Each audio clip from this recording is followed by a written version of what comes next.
What's up? What's up? What's up, everybody? What's happening? What up, though? It's your boy Wildcard Mar. I'm up in New Jersey with the big homie Nick Shine. My bitch is on the casting couch. Nick Weinstein. No, there's no casting couch going on at all. There's no Mr. casting Weinstein. couch going on. Rule it out. No. Too soon to rule it out.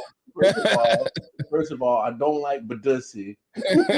I ain't drinking though. Yes. And Nick's not my type, but it's okay. Make you a milkshake. Look, special edition of I.O.W. Sports is episode 116. Right. Of course, I was already in New Jersey for family for Christmas. I hope everybody had a fantastic holiday.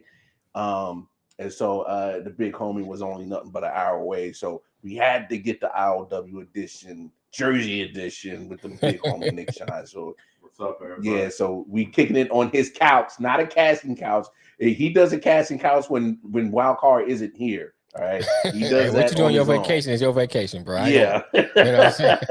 I'm not judging. This motherfucker drove up to New Jersey with a laptop, lighting, and a video camera. Yeah, I'm not doing the casting. Right. And then of course, down in Detroit, Michigan, you got the man Detroit Mel. Man, how was your holidays, brother? It was good, man. It was good. That's what's up. Let's get all the preliminary stuff out the way, the stuff that pays the bill. We're gonna get that website back up, but it's www.iof19.com. On there, right. The Patreon is on there where you can do a big homie. You sprinkle a little something on the collection plate.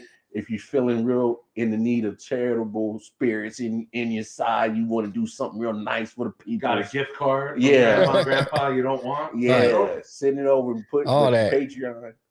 You got some booty you want to give away? Some what? Send it our way. No, my son hasn't looked up from his phone in like a half an hour.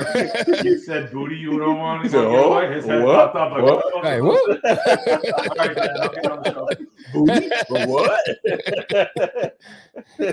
But no, definitely check out the Patreon, of course. You know, I'm rocking some of the merchandise. We got the link on there. We'll drop that as well. Right. You can get some I.O.W. Sports Should have merch. had you brought shit. I know, bro. Bro, no worries. We'll send you the link. Get the merch. I don't want to buy it. Oh, you don't want to buy it? That's some straight nigga shit, man. All right. Straight nigga. I figured you had to pay for the couch somewhere. But no, the merchandise, you get some I.O.W. Sports, get you a little bird. I.O.W. bird.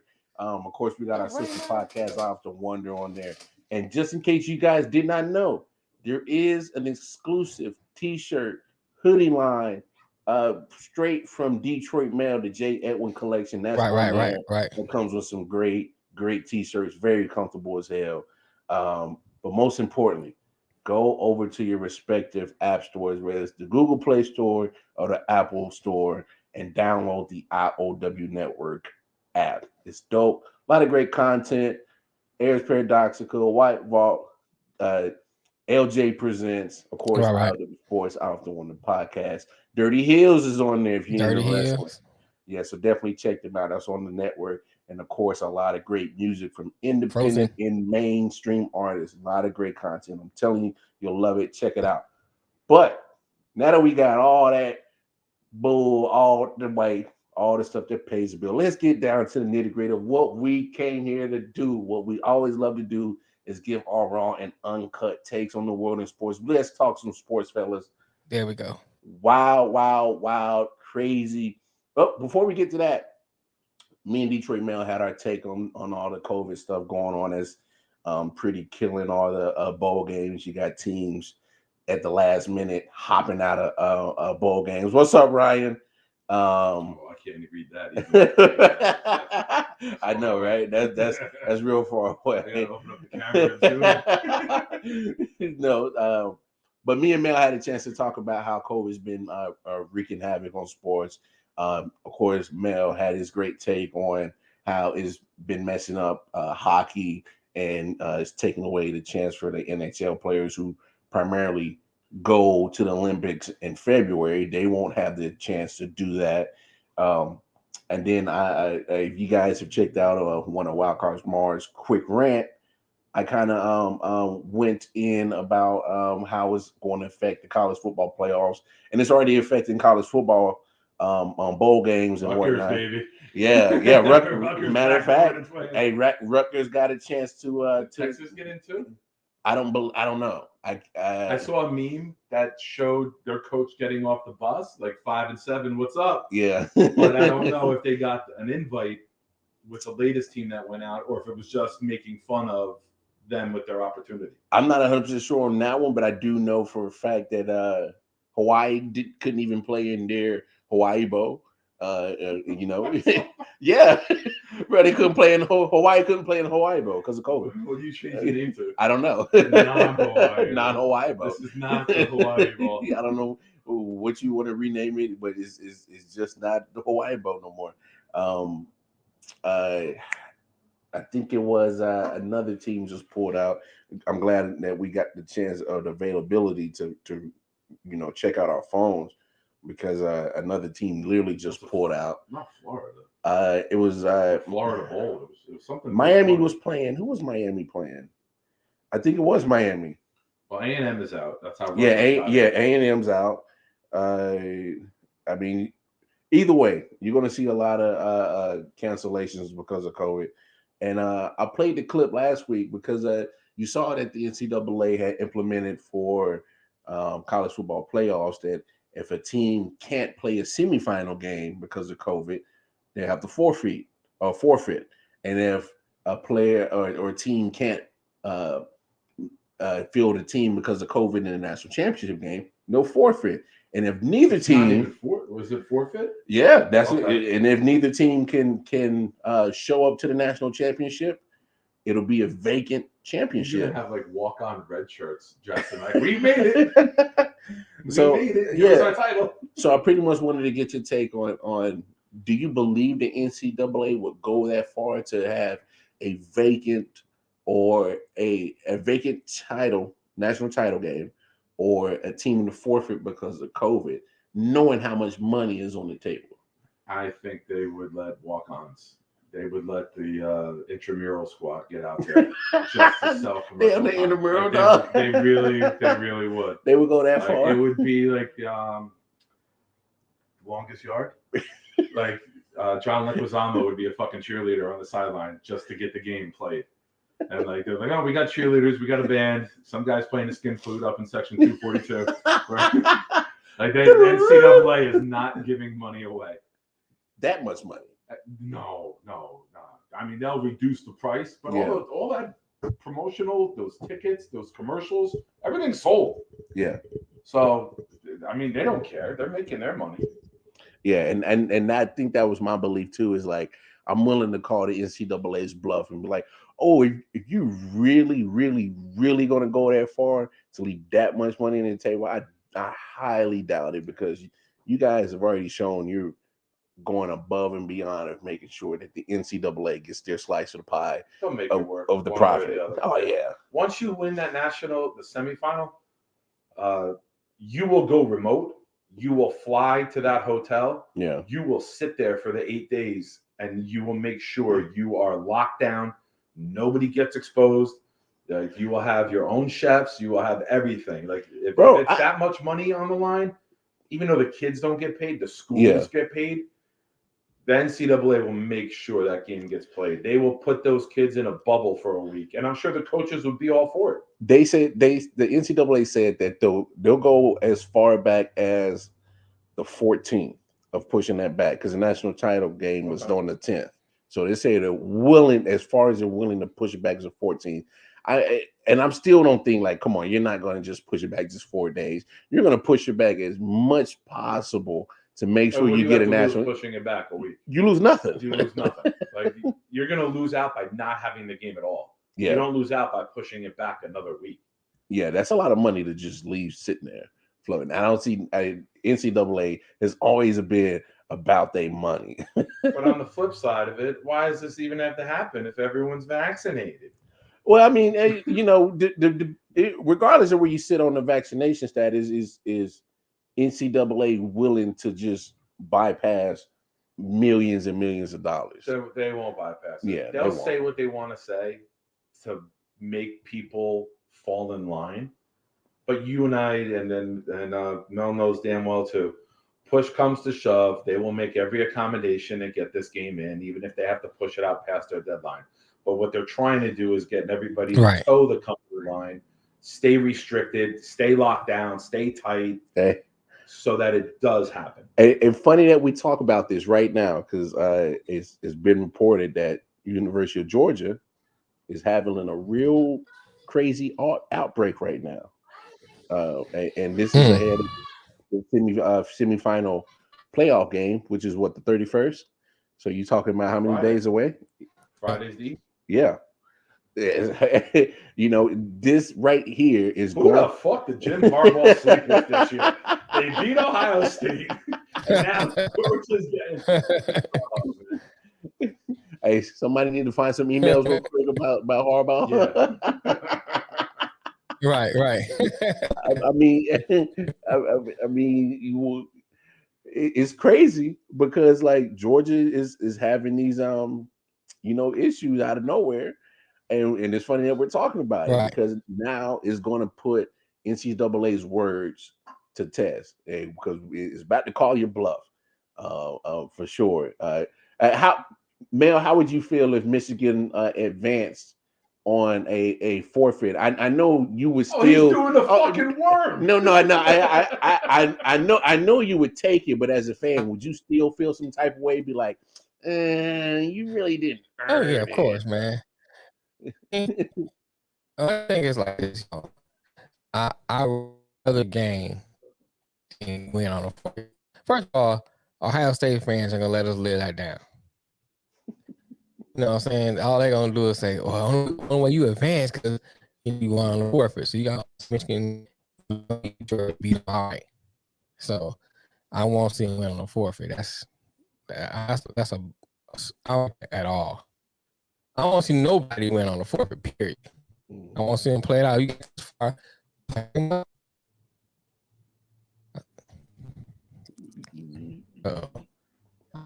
y'all hear me? Yeah, you kind of cutting out, but I thought you was almost on auto tune for a second. You're Akon. Right.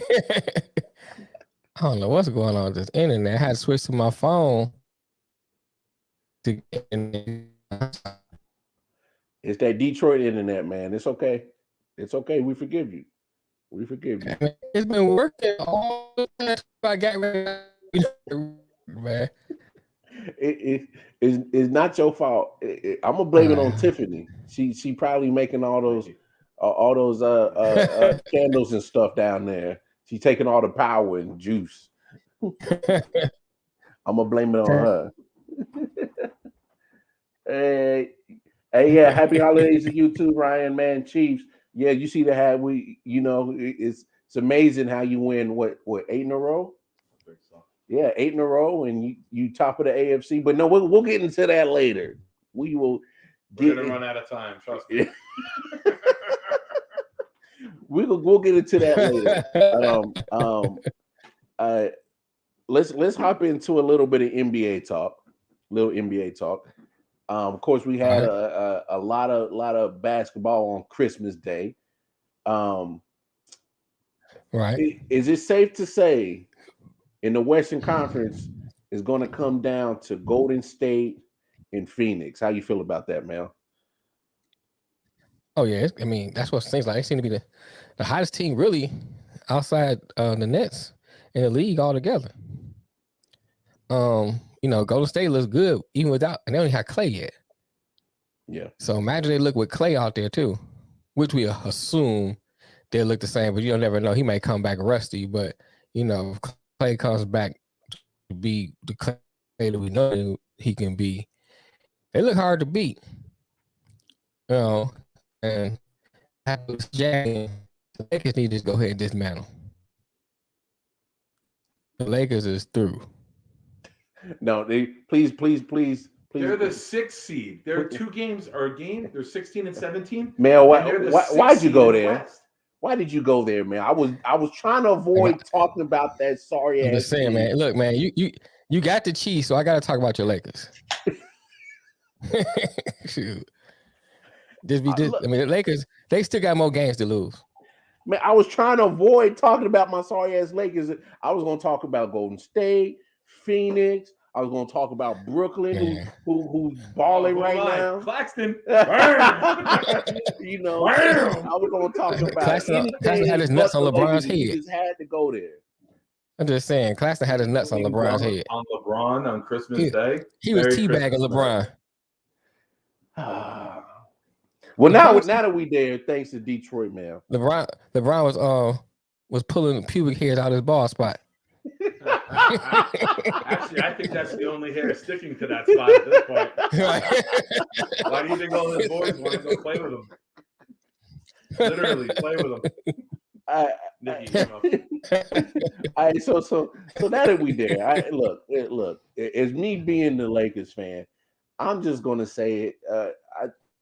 I told everybody who was a Lakers fan as well that had the audacity to think that this was going to work with Westbrook, with AD, with LeBron, the agent LeBron, and all these agent stars, and it just wasn't going to work. It just wasn't.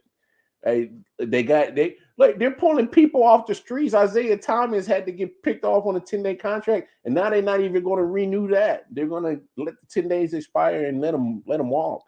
So it's like the build of that team has been jacked up the last few years, man. I am all about J.R. Smith getting a 10-day contract and showing up in golf gear. I don't know. He's getting straight A's and he's playing golf, man. I don't think he's going to come back. Can he get a college contract? Can he get an NBA contract while enrolled in school? I don't think so. Because, that's weird. I don't know. I don't see why he couldn't. That's a good question. I don't know how that goes. I mean, his basketball. Because technically he's in college. Because he had to get a waiver to play golf. Yeah. Because he was a professional and he had an agent. So you have to get okayed. So since it's a different sport, but I'm very curious. I know he tweeted something about like, yo, I'm ready to rock. But I don't know what the logistics of it are. He might have just been talking.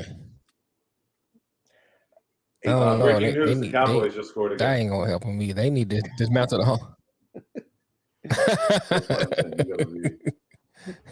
All right, well, Ryan say Chiefs player was a doctor and still going to school. You're talking about LDT, Duvernay Tardif, who is now a Jet.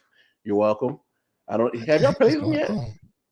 We did not come to an extension with him yet. No, like played him. Like, no, he's been playing. Okay. He missed the first week, but then he took over.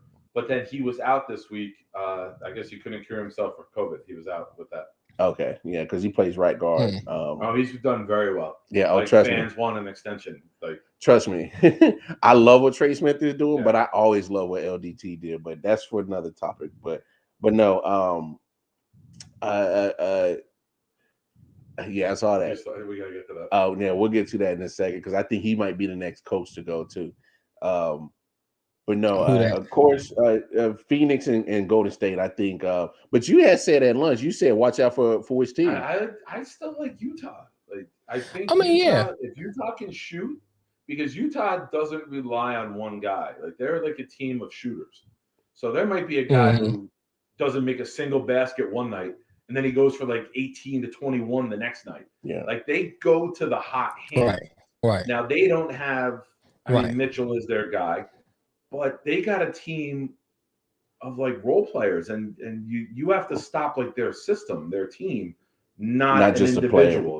You're not saying we got to shut down KD, we got to shut down Steph. Jazz can come at you from multiple angles depending on what night it is. They're a better version of Atlanta. Remember last year Atlanta on the playoff run? Right. Some guys would have big nights, other guys wouldn't. They're just a better version of Atlanta. I give you that. That's a fair point. I definitely won't sleep on the Utah Jazz because they've always been a gritty team, and just like you said, especially last year and this year, man, they if they get hot behind the 3-point arc, They're lights out. But the betting favorites are But definitely it's like, Suns but you, Lakers in the West right now. Yeah. yeah. I mean, you. Warriors. I'm sorry, Suns. Warriors. I know what you meant. We knew what you meant. Yeah. We knew. We know We you're not definitely talking knew about you mean Lakers. Lakers. Yeah, because Lakers, they are absolutely. I was like, y'all had too much to drink at lunch or something. He talking about Lakers. Hey, so you'll like this one. Me and Man Down Mel from the Man Down podcast. Y'all go check them out. We were chatting it up last night, and he was like, "Yeah, I've been trying to tell people that's why I don't respect that bubble championship." And I said, "Well, I'm a Lakers fan, and I don't respect that bubbles championship. I got an asterisk next to it too. It's like that pretty female that comes and spends the night with you, and then she leaves her makeup face on your pillowcase, and then next thing you know, you wake up to the crypt keeper. You know, that's what Crypt that keeper. bubble championship." Rachel Nichols, the pretty girl in the bubble. No. Rachel Nichols, the jump off girl. See the jump off. No. See the jump off, boy. That's for Screech. Right. Hey, They man, passing her what around like hors d'oeuvres. She from the street. Her pussy belong to the streets. Pass her around like hors d'oeuvres. They were like, rum and coke and some Rachel Nichols. Can I get some Rachel Nichols with my rum and coke, please? Yeah, sure, it'll be right up. Right. No. Allegedly. Rachel, will you take that dick out your mouth and come see about this gentleman? But no, she prefers Dr. Pepper because it's the same color as her hair. I can't with y'all too. Like this. See, folks, this is what I got to deal with when these two get together. They fucking traveled 7.5 hours. I know. I traveled to get put in the middle of the shenanigans. Like I don't know how this happens. But look, it's still to me, it's still too early to pick a favorite, especially in the West, because you at least got 3 solid teams that you can possibly say can make it to the finals. But is the East? How y'all feel about the East? How you feel about the East? Is it Brooklyn or else? The job that Sean Marks has done building this team is phenomenal. You see what they did without KD. You see what they're doing with guys like Patty Mills, NBA record on Christmas Day, 8 3-pointers made, dropped 30-something points. He steps up when they need him to. Yeah. You look at Benbury, you look at Claxton, Cam Thomas, the rookie, steps up. They're doing it without KD and Harden. They were winning games. They were competing down to the end. They had a comeback win without Harden and Durant. I know COVID's going a little nutty right now again, back up and all over, but the city is getting hit really hard. I've said on the show the mayor-elect is expected to reassess the mandate come January 1st when he's sworn into office. But if you can add Kyrie Irving to this team, and I don't expect Kyrie to – it's just another reliable scorer. Even if he gives you 17 a game. No, they're expecting Kyrie to come back. It's just he was just sitting on COVID protocols with KD. Yeah. But even if he doesn't have to be elite, because this team is built for a title without him. The addition of him, and he can find a niche in the system and find his role and not press. This team is very, very well constructed. And I think once everyone's back and they start hitting, I've said it on the show, you add Kyrie, and by mid-January, you're looking at a top 20 player acquisition, adding this guy, and you're already the number 1 seed in the East. So there might be a little learning curve. There might be a little chemistry adjustment, rotational adjustments that got to be found. But I think Nash has done a really good job of managing this team, finding roles for everybody and putting them in positions to excel. And they've been doing this without Joe Harris for over a month, and Aldridge is out. Yeah. And it's just like the next role player steps up and becomes another potential 6th man of the year, because the Nets got like 5-6 men of the year on this team. I mean, I don't know how the hell Steve Nash has been able to just keep dialing up the right numbers. But this is what the Steve Nash that I wanted to see. I didn't want a repeat of Steve Nash back in the semifinals of the Eastern Conference playoffs last year, because some of those play calling decisions or rotation decisions, I'm like, oh, I know you're a rookie coach, but damn, man, come on, that just didn't make no sense. And so you see him being more wise, more better at controlling his rotation because, and I think that's why you test the waters with Kyrie and say, hey, even if we got you part time on the road, it's better than no Kyrie. So what can we do to stay at the top in the East and make sure that one, you don't burn out KD because you don't want that.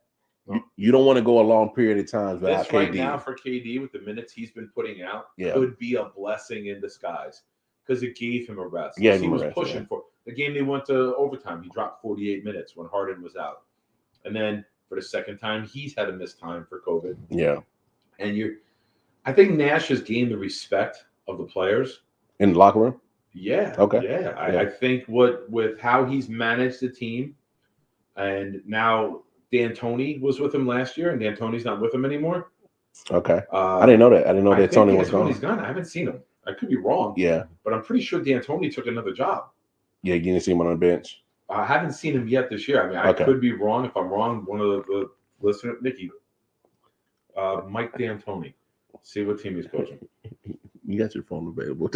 You're not on your phone. You're so used to being on your phone. I but that's the kids over there. Let them do it. Let them do something. Yeah, we got an assistant over here, man. Yeah, my son's here. He's the lighting and producer guy on the side today. But Nash, I think, has evolved greatly from the beginning. The reason I'm saying I haven't seen D'Antoni is because last year, every time out, Nash was with D'Antoni. He was learning. He was being taught himself how to run the team, how to make adjustments, what to go to. And this year, you don't see that. Yeah, I think he says that he's an advisor with the New Orleans Pelicans. So you're right. Yeah, so he did. Yeah, he's not on the sideline, and you've seen Nash evolve. I have. Being up here in the market where I'm at, I've watched the majority of their games, and he has a different presence this year. Yeah. Kind of like when Steve Kerr kind of came into his own all of a sudden, and you saw the transformation.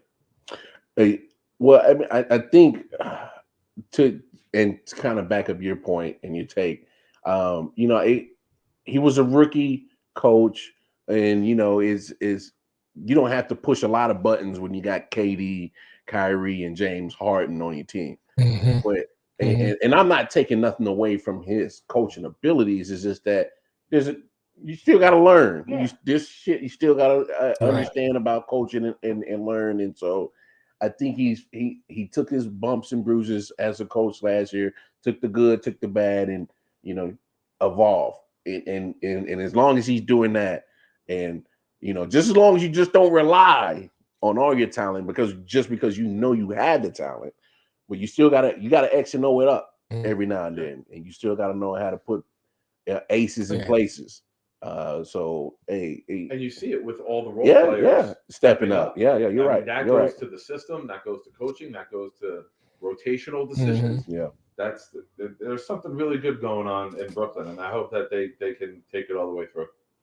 Yeah, I find a topic in NBA. Go ahead. Mm-hmm. No, go ahead, Mel. No, I'm gonna say Brooklyn's just the team to beat in the East. Milwaukee may be the second team. They behind them. They're not a close behind. They behind them. Last year was a fluke. They just kind of come across, a good string of luck, for lack of better words. For instance, the Brooklyn team, like missing people, almost lost. That's unfortunate. What I'm saying? So they have for me, Milwaukee has to prove it this year. Last year was a fluke. They have to prove it this year. Like beat Brooklyn straight up with all the players for me to have respect for Milwaukee. They got lucky. They beat Harden on one leg with no Irving. Yeah, right. And Joe Harris could not throw the ball in the fucking ocean. Let's be real. Joe Harris shoots Well, within 10% of what Joe Harris did in the regular season from 3, that game's over. That series is over in 5 games. What's up, Ken? No. Hey, look, we know for a fact that Milwaukee did not face a full strength Brooklyn last year, because you were pretty much facing KD, Harden on one leg, like you said, no Kyrie. Joe Harris couldn't hit the ocean while standing in the middle of the Pacific.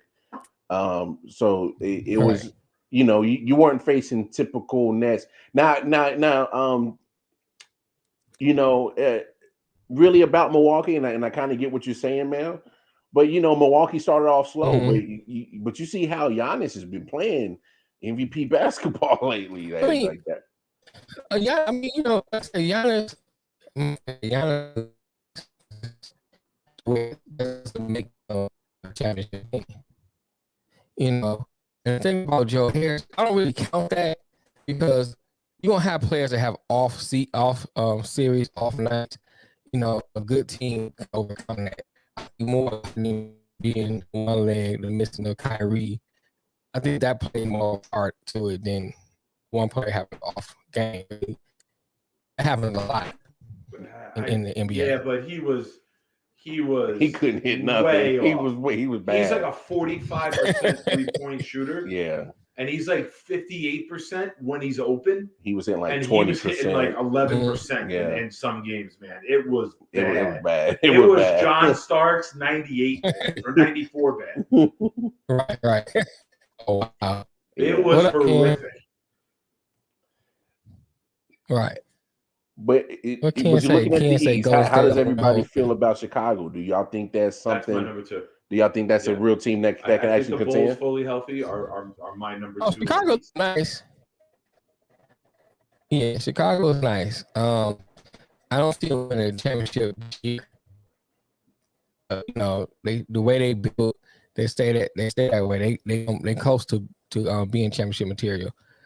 I don't know about them as my number 2. I go number 3. I still want to see what Milwaukee does. That's just they're showing improvement to me. No, that's fair. That's fair. I mean, I think Atlanta 1 or 2 pieces away from being up there with I don't know. Atlanta's kind of struggling right now. I know I'm saying, but I think they're missing 1 or 2 pieces. Yeah. I think they're missing 1 or 2 pieces. You booked that Atlanta Knicks game on Christmas Day because you want Young in the Garden. Yeah, that's what you were hoping to get. You wanted that drama. Right. NBA, and then going up against the NFL too. That's just a kick to the dick. Like usually the NBA is like, we got Christmas Day, and they're like, fuck, you put the Packers on in the middle of the day against us. And you can hate Roger Goodell all you want, but that's a good fucking move for the league right there. Oh no, big move. Yeah. Big move. Well, hell, let's transition to some NFL on Christmas Day, since we already talked a little bit about NBA on Christmas Day. Of course, you had Game 1. You had the Packers hosting the Cleveland Browns, and me and Nick were kind of talking about it at lunch. So I'll let you get your take on it, Mel. Did Baker Mayfield do anything to prove that he is deserving of a contract extension on Saturday? No, man. I mean, Mayfield, he did what he normally does. He didn't really, you know what I'm saying? It was a Nick Chubb show. Right now, looking at him. It was just a generic question, but it wasn't anything to imply that he. I know. But yeah, he did what we expected. It was basically like always been the Nick Chubb show. Mayfield is not the quarterback anywhere. He makes a good backup.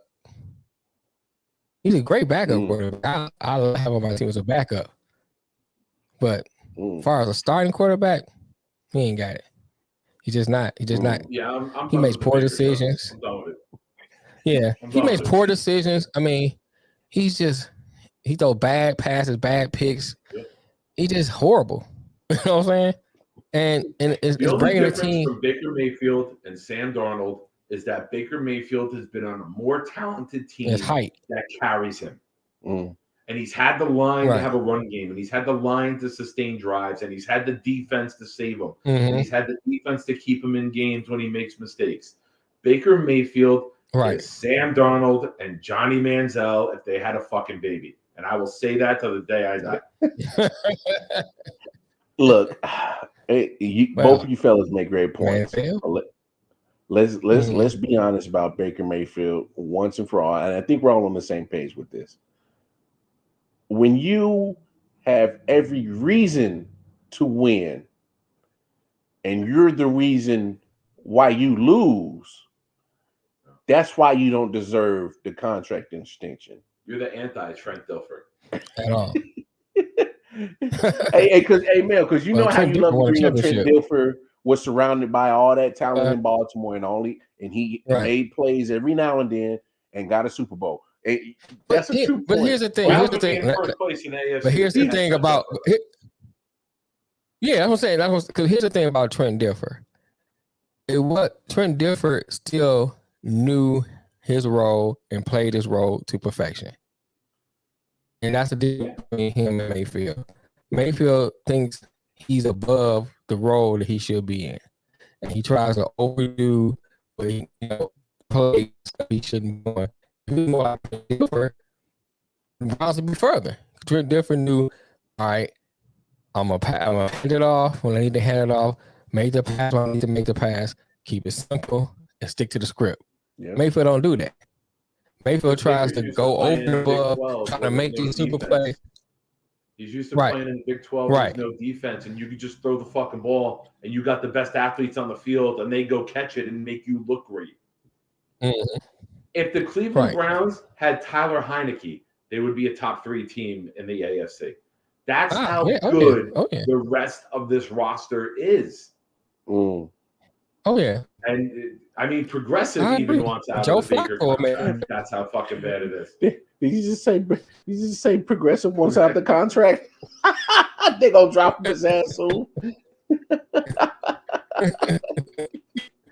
Damn.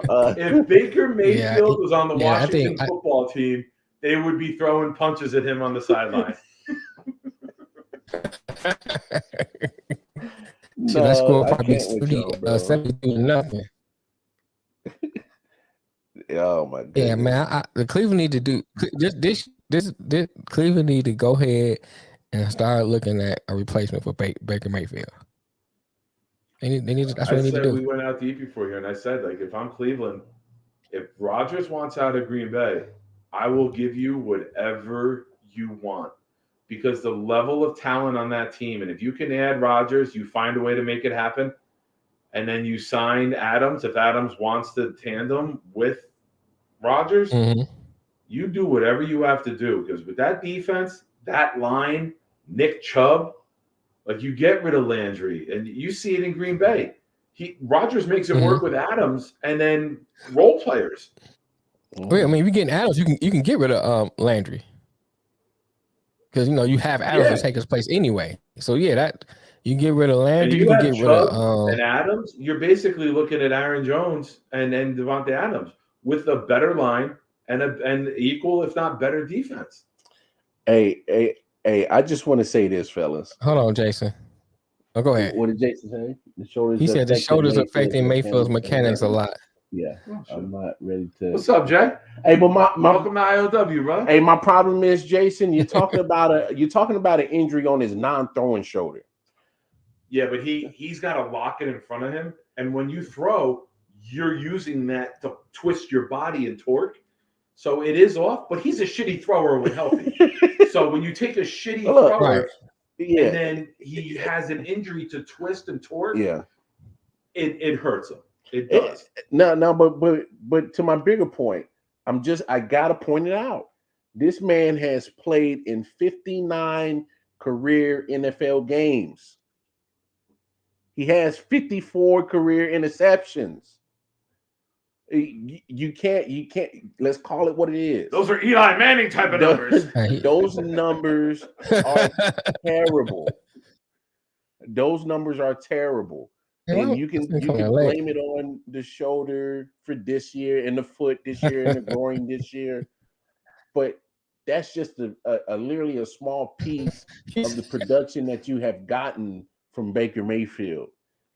59 career NFL games and 54 career interceptions. That's not good.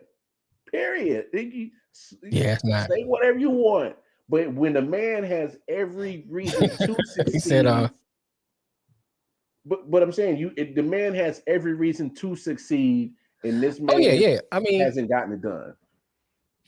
Yeah, he ain't no Daniel Jones. I agree with you on that one, Jason.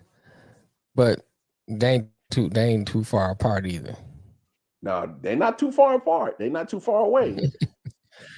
I mean, it's just like I think I say we, I'm talking about people in general, are blinded by the talents around Mayfield. You know, put Daniel Jones on Cleveland, he's Baker Mayfield. I think because you know what I'm saying, because the talent is there. I think the Giants don't have that talent. I mean, he has the element of being able to run. You know what I'm saying? He has the element to be able to run and stuff like that. Yeah. He have a line to keep him upright. But you look at the other side of it too. Jones hasn't had the run game to have play action be effective. True. Baker That's true too. True. Because what's name been out a lot. You haven't had the line. You haven't had a consistent run game. Yeah. Saquon Barkley's rushed for 2,700 yards in his career. Blair fucking Thomas rushed for 2,000 in 3 years. So you're looking. I know he's missed some games, but my buddy who's a Giant fan texted me this the other day, and he's like, "Fucking Saquon is Blair Thomas. No one will change my mind." But a more profile Daniel Jones with play action. I think Cleveland's better with Daniel Jones. I think they're better with Tyler Heineke. That's right. I think they're better with Jalen Hurts. I think they're better with Minshew. I think they're better with so many players. And that's why I don't think Cleveland can tie themselves to this anchor. No. You're going to waste talent you have. And don't do that. The Giants are 64% good, bro. Ken, man. Hey, we ain't trying to shit on your Giants. It is what it is, man. I'm saying Jones is better than Mayfield. And if you no, I'm not mad at that take. No, I'm just messing with Ken. He must be a Giants fan. So by the way, they are going to stick with Joe Judge, and Daniel Jones expects to come back. Hey, it is what it is. I said it to somebody else today. You say it's your guy until it's not. Yeah. You can't say now with 3 weeks left, yeah, we're getting rid of everybody at the end of the season. No, you got to toe the company line, and you got to say these are going to be our guys for the foreseeable future.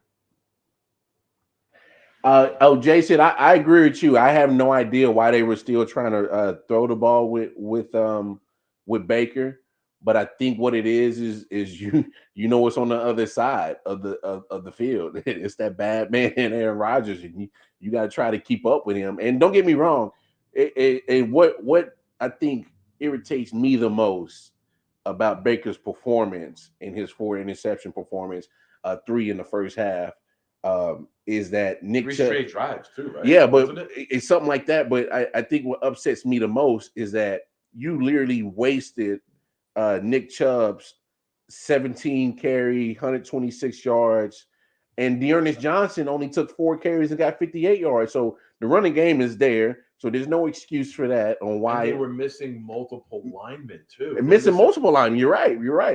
First of all, Conklin's been out for a few weeks. They were missing a couple of other guys on the front line. I think Tony. They're 2 guards, I think. So it's like you still get great production from your offensive line. It's not like the players weren't there to open. Jarvis Landry was actually doing quite well. Cleveland was moving the ball. If you really look at that game, Cleveland was moving the ball. Their issue is not moving the ball. Their issue is quarterback. Is being efficient and finishing drives. Yeah. No, just call it what it is, Nick. It's the quarterback. That's what I'm saying. The quarterback. Okay. Being efficient and finishing drives. Yeah, you're right. I'm with you. Chubb has a couple of nice runs, man. Yeah, Chubb's a stud. Bro, The man averaged 7.4 yards a carry in the game. So he gets 2 touches and he's damn near already got 40 yards pretty much. You know what I'm saying? Like you wasted what have we always said about Baker? If the running game gets going, he's garbage. He has a better chance of doing what he can do with the play action bootleg, and Cleveland will probably win more times than not. Right. You got exactly what you need. Baker got exactly what he needed. And he was the reason why they didn't win. I know a lot of people don't want to take blame and say, oh, team effort. No. This was on Baker. You don't throw those 4 picks. Maybe you get 2 field goals out of it. You win the game. They were driving on all those drives. Like I'm saying, bare minimum. Yes. You get 6. Yes. You win the game. Yes. And I agree. Cleveland's defense showed up in the second half. And Cleveland has been so bad for so long. Yeah. I think ownership's got to have the balls this offseason to say, snip, snip. Yeah, we're cutting a dead weight. Yeah, we got to do it. And we are going to go all in on a marquee. You don't even need marquee. I said it, 2 weeks ago? Jimmy Garoppolo on the Browns elevates them. Because he's used to that play action. Hey, I want to bring this up because Ryan does have a point. What is that? I did not like that pass interference at the end, or they missed it.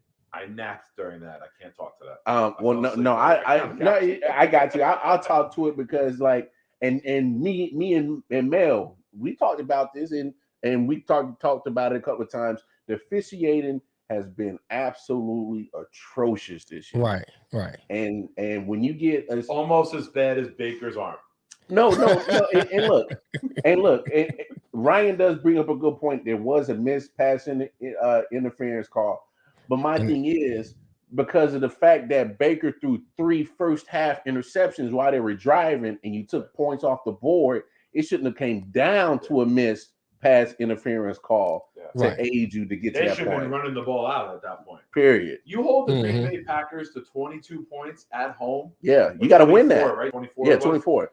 You should win that game. You should. You should not. These guys put up 35 in their sleep. And you lose by 2. Yeah. That's your quarterback threw the game away, literally and figuratively. Right. Yo, Ken Stupid, he said Joe Montana was the best wide receiver ever. He's a quarterback. I said Joe Montana. Ken, you silly dog. Ryan said garbage refs need to be held responsible for these calls.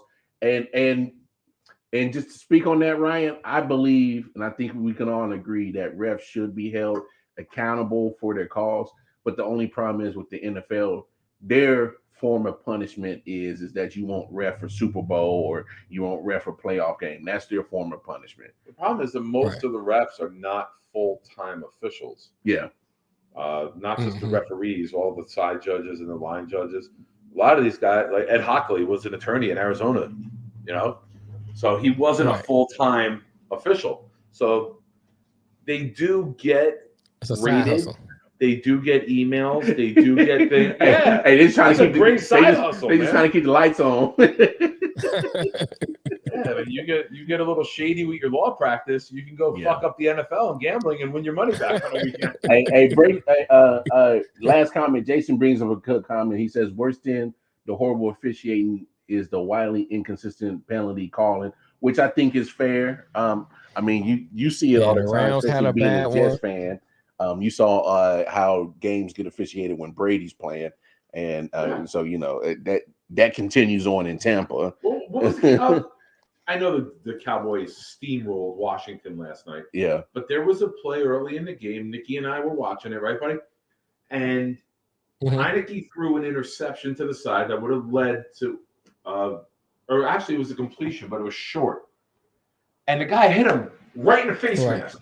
Yeah, smacked him right in the face mask, and I'm like, and they didn't call it. If that's Brady, if that's Rodgers, they would have called it. If that's Mahomes, well, 15. I don't know. Mahomes sometimes don't get those. I know every now and then Aaron Rodgers will get them, but we all know for sure TB12 was going to get those calls. I'm not defending the league. I'm saying what the league has done. They have always protected the pocket passer more. if you're the quarterback that gets out, they kind of have the stance of, all right, you're on your own. Yeah, you you're left a the runner. pocket. Yeah. We can't protect you once you leave the pocket. Brady got his against Kansas City in the opener in 2008. Yeah. Gets his ACL torn. What do? Mm-hmm. They changed the rule about hitting below the leg. Hitting below the knee. Jason said Brady gets the calls that aren't even there. Yeah. It does. You're not far off on that one, bro. You're not far off on that one. One bro. of my favorite sports memes of all time is when Tom Brady signed with the Bucks. And the meme came out with Belichick and Brady, and they were like sitting at like a conference room office table. Yeah. And the quote said, which one of us is going to get the referees in the divorce? And it's true. Like, and you see, they split them 50-50. Yeah, they did. Because Mac Jones been getting some good calls lately. I'll say that. I mean, the last Patriot games that I've been watching, Mac Jones been getting a little bit of Bradyism calls his damn self. So that might have been his 50% in the breakup with Belichick right there. I do want to say this about Mac Jones. Right. Mac Jones has 0 Rookie of the Weeks. The New York Jets have 4. The Jets have a fantastic draft class. This guy right here. Not elite, but they have a fantastic draft class. Brandon Eccles picked 6 last week, Miami. Elijah Moore. Wilson's got 2. This team is even Mike White got one. No, Mike White. Oh, he got didn't. Player of the week. Yeah, he got player of the week. Offensive player of the week. And then Josh Johnson goes to the Ravens. Yeah. Before we get to Saturday's other Christmas game, I want to take a step back to Thursday's primetime game. You had the San Francisco 49ers, Tennessee Titans. Of course, Tennessee gets the win 20-17. Any thoughts and opinions on that, Detroit Mel?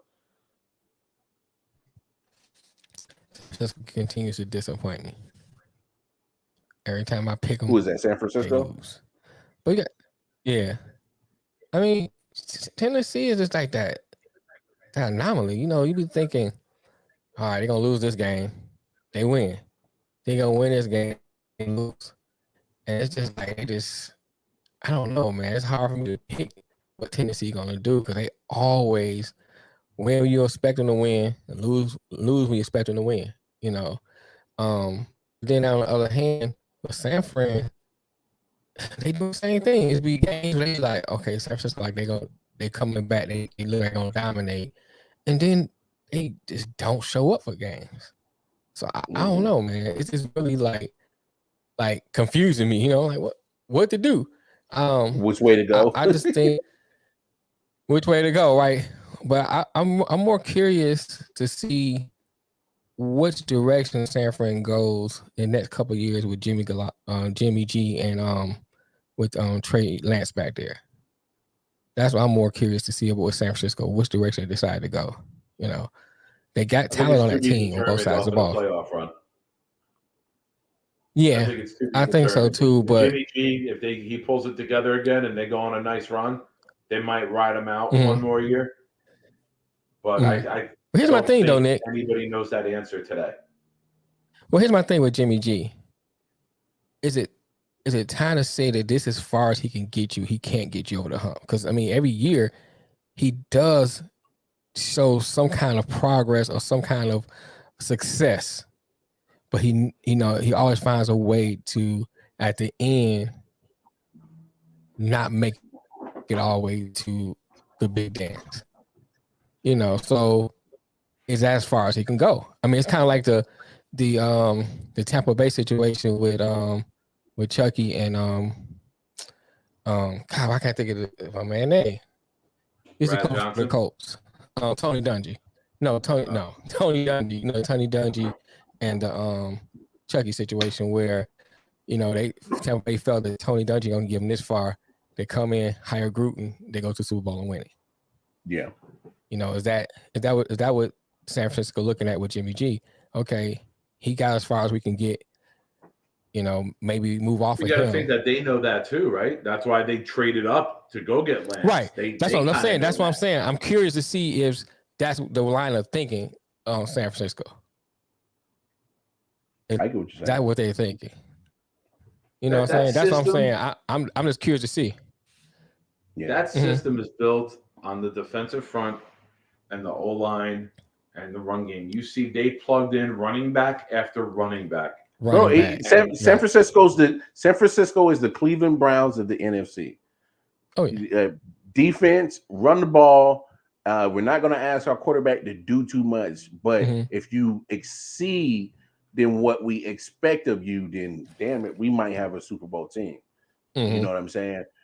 But Jimmy G's case is, I think his is slightly different from Baker's, only on this fact is because we've always waiting for the other shoe to drop of when he's going to get hurt, when he's going to be out for a while.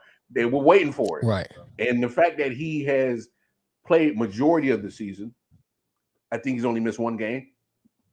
And so you're looking at that, that's automatically a win.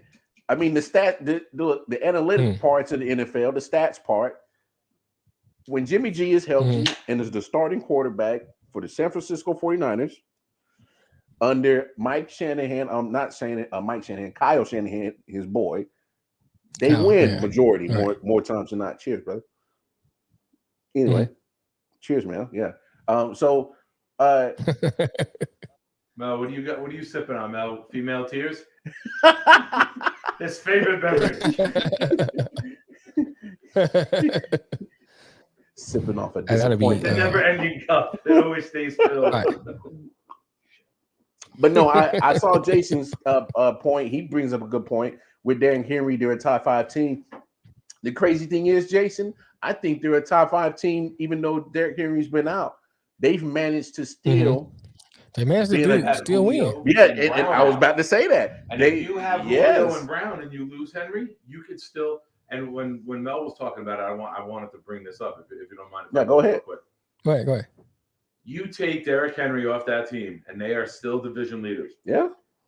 You take Chubb off of Cleveland. They're bottom of the barrel, right? They can't move the ball. You take Jonathan Taylor off the Colts. Yeah. Are the Colts where they're at? Not. Probably not. Wentz is just as limited as Baker, but he makes the throws when you need him to.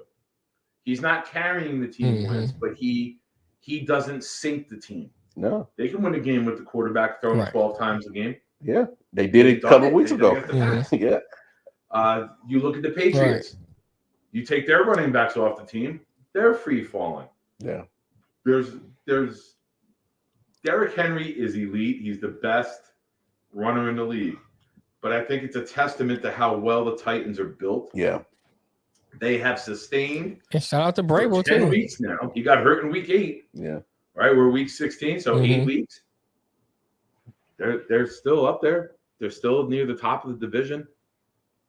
Yeah. They should win the division because I think they would have to lose out and the Colts win out. So they're going to be a top 4 seed without Henry. And who knows? Yeah, maybe you get Henry back for the playoffs, and now you're looking at the greatest acquisition to happen. And not an acquisition, but him coming back. You're adding that weapon. Yeah, it's a form. It's a form of an acquisition. Now, I get what you're saying. And to Jason's point, I think they still are a top team without him. But I think to further my point is that I wouldn't even rush him back because they're still able to run the football, which they love to do. They're still able to get Ryan Tannehill, to move the pocket with him on the bootleg, on the play action, and so it's like I wouldn't even rush him back until playoffs. And honestly, if they make it to the AFC Championship game, you know what I'm saying? I wouldn't rush him back. The stat just came up on the TV now. Yeah. A.J. Brown, 11 catches, 145 yards on a touchdown. Yeah, A.J. Brown, That's he balled. what they've been missing. They need. Yeah. They've been missing. He was out for COVID. He had an injury. Julio hasn't been on the field the whole year. It's typical Julio, though. Well, you signed him to be your number 2 to take the pressure off of A.J. No, you're right. You're right. And when you look at that team, they're built like the Browns. Run game defense. Now, granted, their defense isn't as elite. Their defense is more, if we can get a mismatch this week and we can. I get your point, Jason. Jason, you got a point. Playoff football is different, so maybe you don't stretch it that far. And with the fill in if Derrick Henry is healthy, you put him right in. Well, what if opening round you work Henry in? Oh no, with that, you let the guy be the workhorse. and let 3rd and 2, you bring in a fresh Derrick Henry. Give Henry what 10 carries? Give him 10 carries. He gets 55 yards. The second week, you give him 15 to 17. Yeah, but he's liable to turn that 10 into that's what I'm saying, almost though. 90. He might break one out of it. But you don't put 32 carries on him, like you said earlier this year. Yeah. Like, there's no way that he was on the pace for like 550 carries. Hey, I want to bring up the point that here at I.O.W. Sports, I swear we should probably start playing lottery numbers because everything we say ends up happening in the NFL. Because me and Nick have had that conversation multiple times. Is that we understand of what you have with Derrick Henry, but the amount of carries that he was getting so early in the season, you're like, whoa, don't run this guy into the ground. And what happened? And what happened? He ran him right into the ground. They ran him into the ground so bad that literally he's been out since week 8. Yeah. It wasn't until a couple of weeks ago that Jonathan Taylor finally passed him on the rushing yard stat line. So it took almost like 7-8 weeks for somebody to pass him on the rushing yard list. Right. So that's how bad they were running him. So look, Tennessee is a threat, but let's flip it back to our second Christmas Day football game. I don't see this as a shocker. And Detroit Mel, to your credit, another piece of another take that keeps coming true. Kyler Murray and the Cardinals, second half of the season, come down the stretch, they keep fizzling out. Right. And go ahead and take it away, man, because you called this, man. You called it, man. Yeah, man. I mean, it's you just seeing the same thing year after year with this team. And if they wouldn't have won those games when D-Hop was out and Murray is out, then they can have an argument saying, well, we don't have D-Hop. They won games without D-Hop and Murray. So they can't even fall back on that. It's just that they don't have, it seems like good teams know how to win when it's time to win. They know how to turn it on when it's time to turn it on. You follow any team that went on a Super Bowl run or any team that stay consistently good, they win when they have to win, especially on the back half of your schedule. That's when you really have to win because you're going for your playoff push, ultimately to championship, Super Bowl, whatever sport it is. You win when it's time to win. And the Colts does not seem to have that killer instinct to be a champion. Cardinals. I'm sorry. I'm looking at something. I'm looking at this thing on comment. Hey, stop smoking my weed, man. And I've been eating some though. But anyway, the Cardinals just don't seem to have that killer. They don't have the winning pedigree. Their coach has never done it. The quarterback has never done it. Their wide receiver really never did it. They don't have, but you don't rely on the wide receiver to get you W's, carry you. Right. But the stat came up the other day. Cardinals are 0-4 in playoff clinching games. And that's what they missing. Who did the game? Kurt Warner did the game, right? Yeah. Kurt Warner was kind of ripping into Murray about his angle and his passing over the middle, how they sail on him. Hey, like it wasn't ripping. Kurt is a Cardinal guy, so he was trying to be as cordial as he could be about it. But he's basically saying, if you worded it with me, this motherfucker is tiny. And when he's got to throw it over the guards, it sails. And that's when he throws his interceptions. Hey, he can't deliver the ball up the middle. Hey, he said Nick got Mar in the trap. Yeah, we in the trap, dog. Trapping New Jersey around here, dog. Yo, I told you, man. No, Ken, I'm giving him beers. He's on the casting couch. He's got his own camera, his lighting, everything, bro. Whoa. No, we got to talk about this because my man Jason said Kyler Murray is a better Taysom Hill. Whoa. No, I know you're new to watching the show. On this show, Taysom Hill, he's like Tim Tebow, and we call him Tebow. He's not Taysom, not Tebow. They're the same player. Tebow. Whoa. What we're not going to do, Jason, is slander Kyler Murray and put him in the same category with Tebow. We are not going to slander Taysom Hill. No. Damn right. We're not going to do that. We can't do that. We can't allow that, all right? All right, because first of all, if you put Kyler Murray on that Saints team against a Buccaneers team that you shut them out, they're getting more than 9 points. They're getting like 35 points, right? Yeah, that's a total ass whooping. Taysom Hill literally is a gadget player playing Halloween get up as a quarterback. And he is a Watt playing quarterback. He's like the stepson Watt, who they're like, "Oh, you got good pedigree. Your dad slept with this lady. She slept with that lady. Maybe we could throw you in here." Saying he ain't no QB. He said, I don't know about that, Jason. My thing is with Kyler Murray, he looks to throw the ball first and then run. He has the ability to actually be a good passer and has just the God's gift that he can run. My only thing with Kyler Murray is I think his height hinders him more than helps him because and missing Hopkins. Of course, he misses Hopkins is his outside threat. And when he doesn't have his outside threat, he's more for. And you see it when he throws the Todd Heap. It's outside.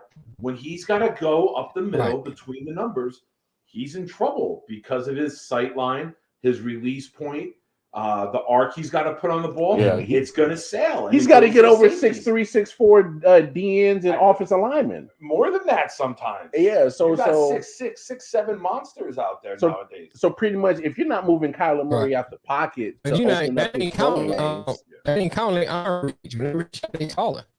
Yeah. You know what I'm saying? So you got to throw over not only a physical stature, you got to get over the vertical of his jump.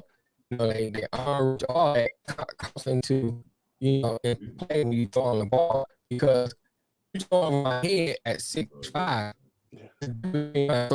on my head, my hands are maybe even. Hey, Jason, you're right. He's small. Like literally, like. But that's what you get, man. You knew what you were getting when you drafted him. Yeah. Like, it's no surprise. It's not like you got him in the locker room and 2 years, 3 years in. It's like, oh shit, he's 5'10".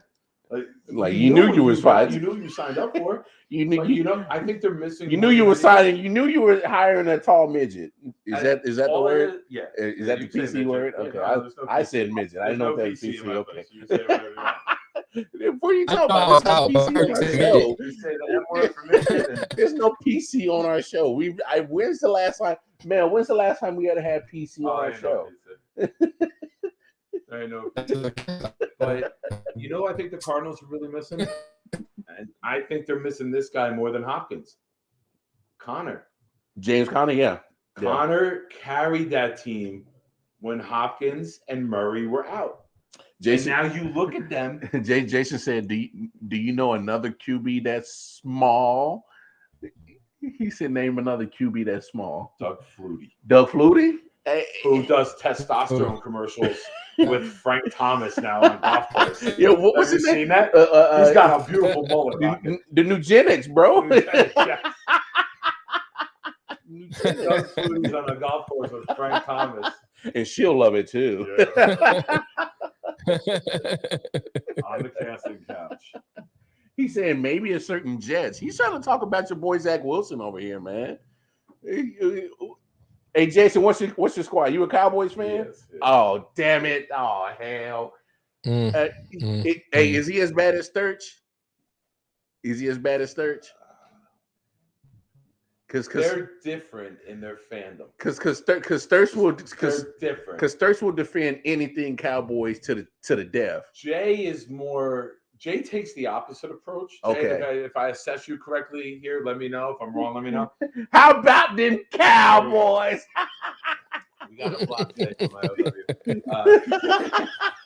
Sturch is more in the face of this fandom, which I'm like that too with the Jets. So he's saying I'm real, but definitely a fan. No, Jay's definitely. I'm not questioning his fandom. He's different with this fandom. So I'm saying, is he more of a Jay realist? Is more like, why aren't you watching my team and appreciating us? Sturge is more appreciate us, motherfucker. Like, that's how I am with the Jets.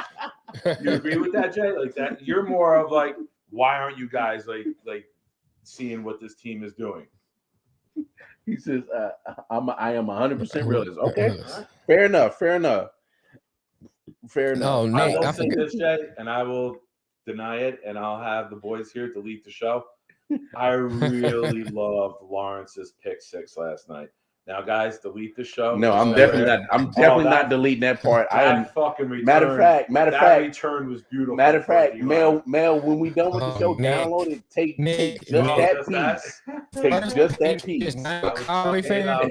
And put a star over Lawrence First the the Taylor. Patriots, jet, now right Nick. there over on his Lawrence. chest. Put a star Right. right there. Talking about Lawrence Taylor, assholes.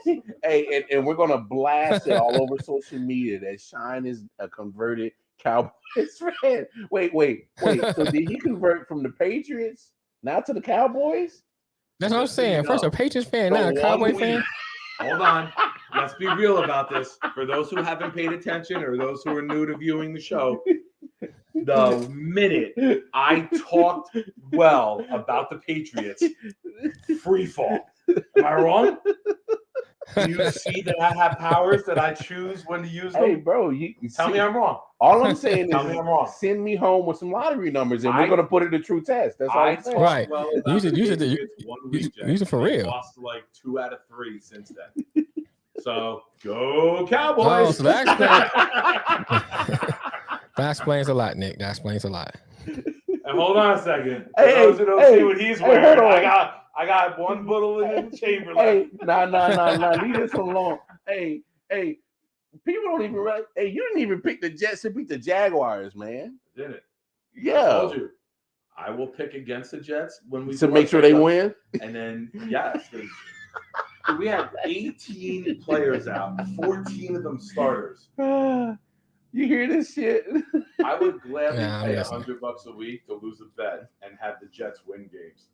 I can't. I paid more than that to have season tickets. But no, I thought we were They treated to said, some the kid said good. that's because he's from New Jersey. Oh, that's because he's.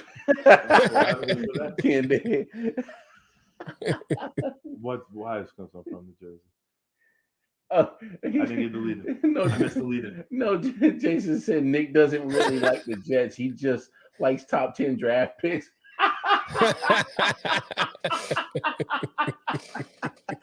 Jay's heating on you, bro. Trying to pull out the trump card from the sleeve. There's no way the Cowboys lose a playoff game. They're invincible. They're unstoppable. Yeah. Card played. Yeah, Nick just gave y'all first round exit That's vibes. it. I've been holding up my sleeve all Bro, year. you just gave him first round exit vibes. But no, The Lions can make the playoffs and they beat them. But no, we were treated to some great football starting off on Thursday, of course, with the Right. Titans 49ers. Great football on Christmas Day. I thought that was pretty dope that they gave us football on Christmas Day. They've done that. Yeah, Mhm. they done that They've before. done that before. When it's Friday or Saturday, they do it. Hey, real quick, Next fellas. year, all day Sunday is Christmas Day. Hey, real quick, fellas. Detroit What Mel, is Packers the team to beat in the NFC? Yes. Oh, most definitely. Yeah. Most Nick? definitely. I mean, They're without their top cornerback. They're without Bakhtiari. They're injured and they're banged up, and they're finding ways to win. And they're Right. doing it against. I mean, they lost to Minnesota on the road.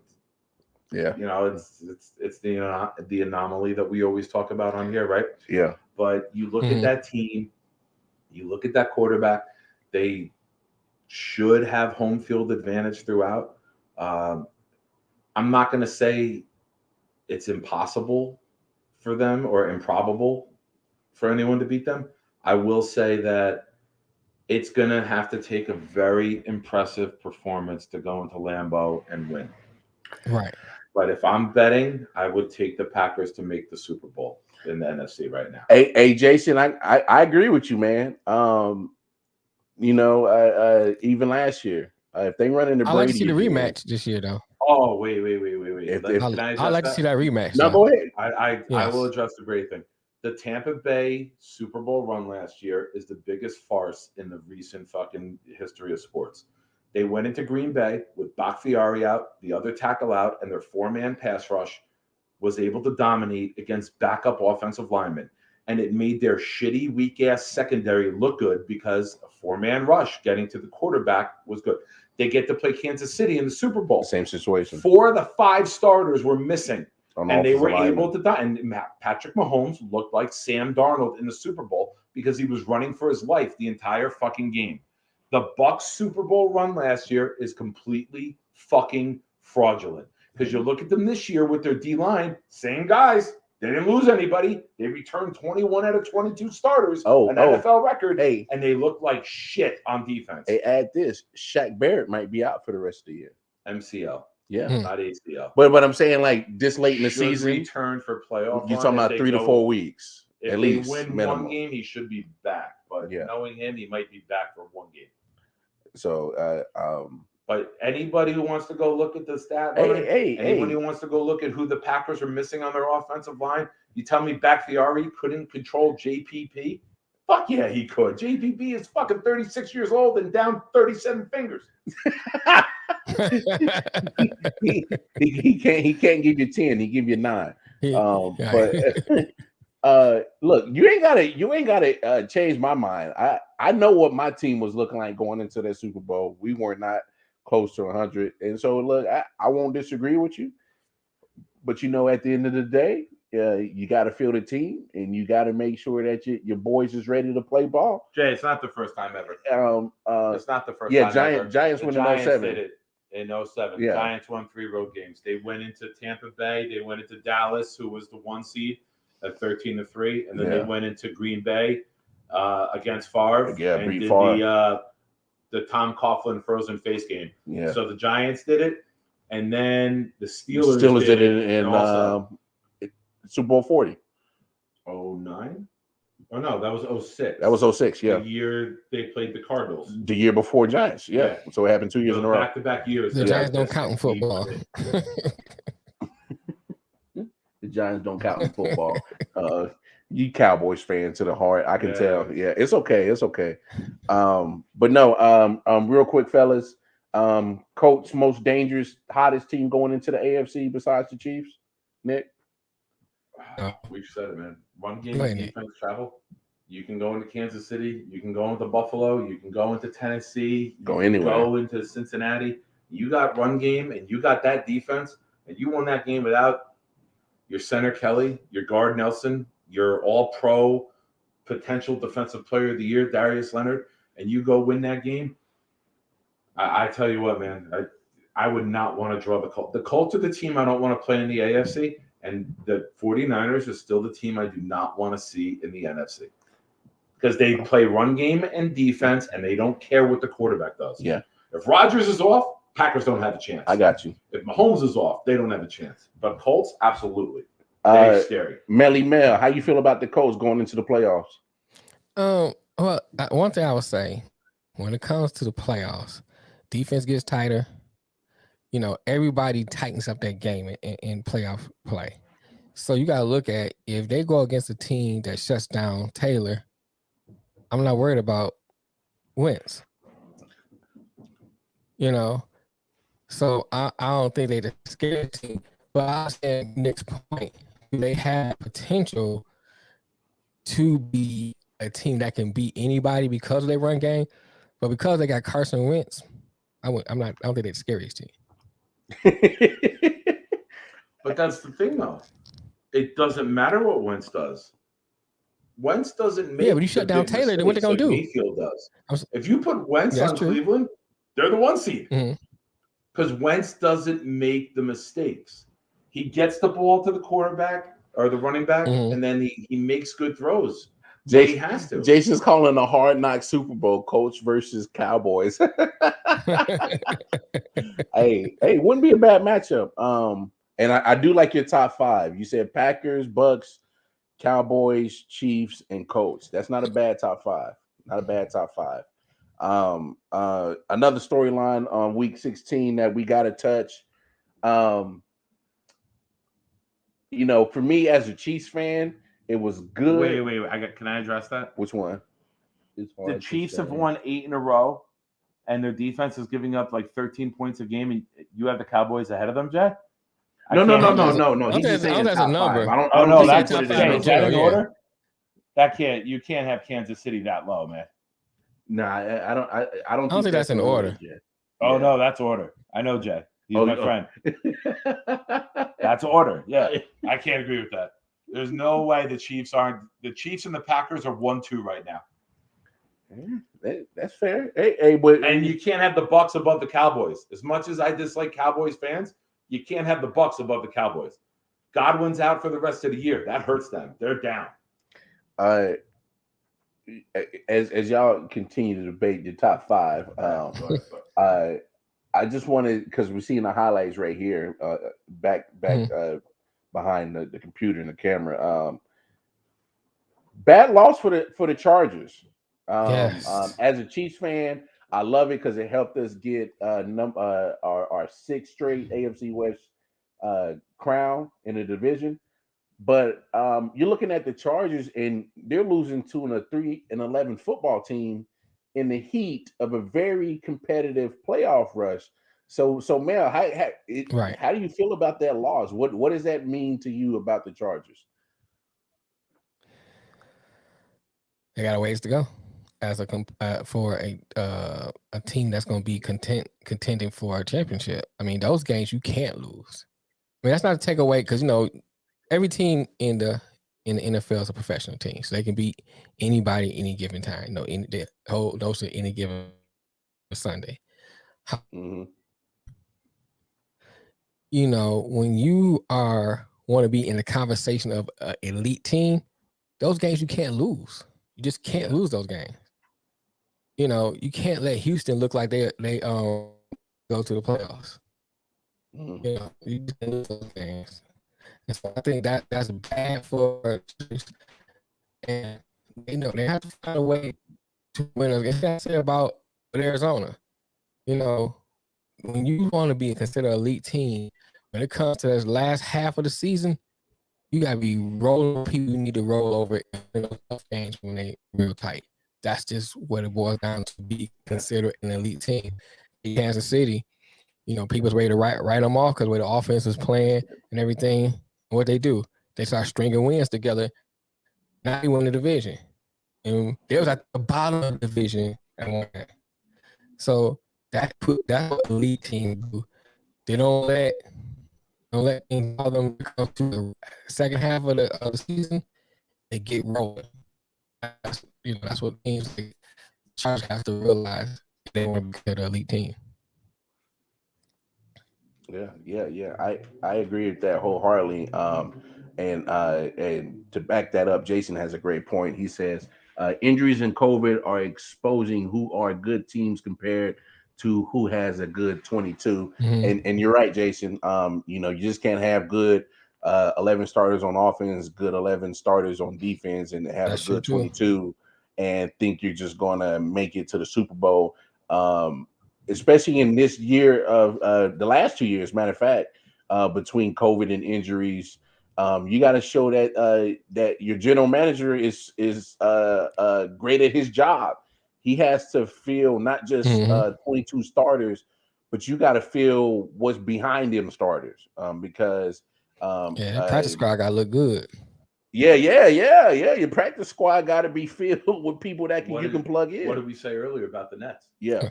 They have built a roster top to bottom, not just the elite. Yeah.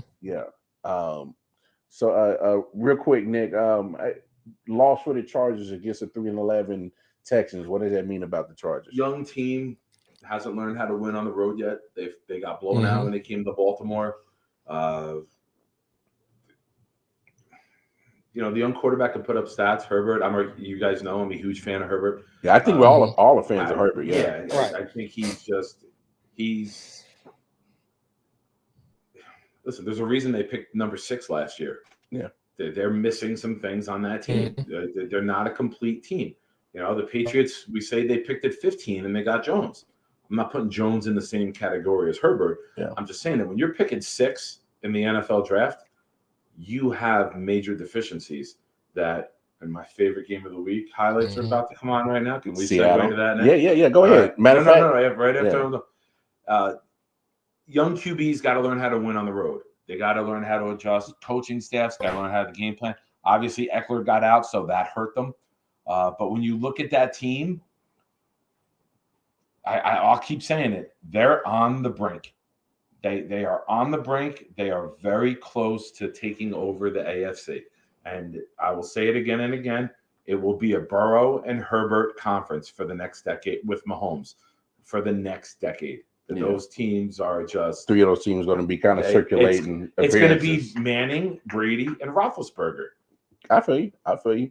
And no, I hear you, Jason. I don't bash Mike Williams, but he makes Keenan Allen look great. I think Keenan Allen was already established as a good wide receiver, and Mike Williams is just another good added piece. Oh, they complement each other. They complement each other very well. Their skill sets are not equal in any way, shape, or form. And what Allen does compared to what Williams does is perfect to have. You know what they're missing? Offense. You know what they're missing? Tight end. They're missing a 100 solid tight end and a good slot receiver, and that offense is stacked because Austin Eckler is well, maybe not yesterday, but I mean that's one game, but more than likely I'm going to put money that Mike Williams and Keenan Allen are going to get off more times than not. But my thing with them that scrappy guy underneath, that'll allow Jared Cook to be more consistent. Yeah, because Jared Cook has some good games and some bad disappears games. Based upon the matchup. Mm-hmm. But if you have another slot guy who can rip you apart, even if you had Hunter Renfrow, if you put him on that team, he's lighting it up. I think Cole Beasley or Hunter Renfrow. Hell, you can even go cheap and go Adam Humphries from Washington football team. You know what I'm saying? And put him as a slot. And I'll say it because he's my team and I see him all the time. If you put Jamison Crowder in the slot with Williams and Allen, you got a problem. That's a good veteran who knows how to work it, and now you have two legitimate threats on the outside where he can work free.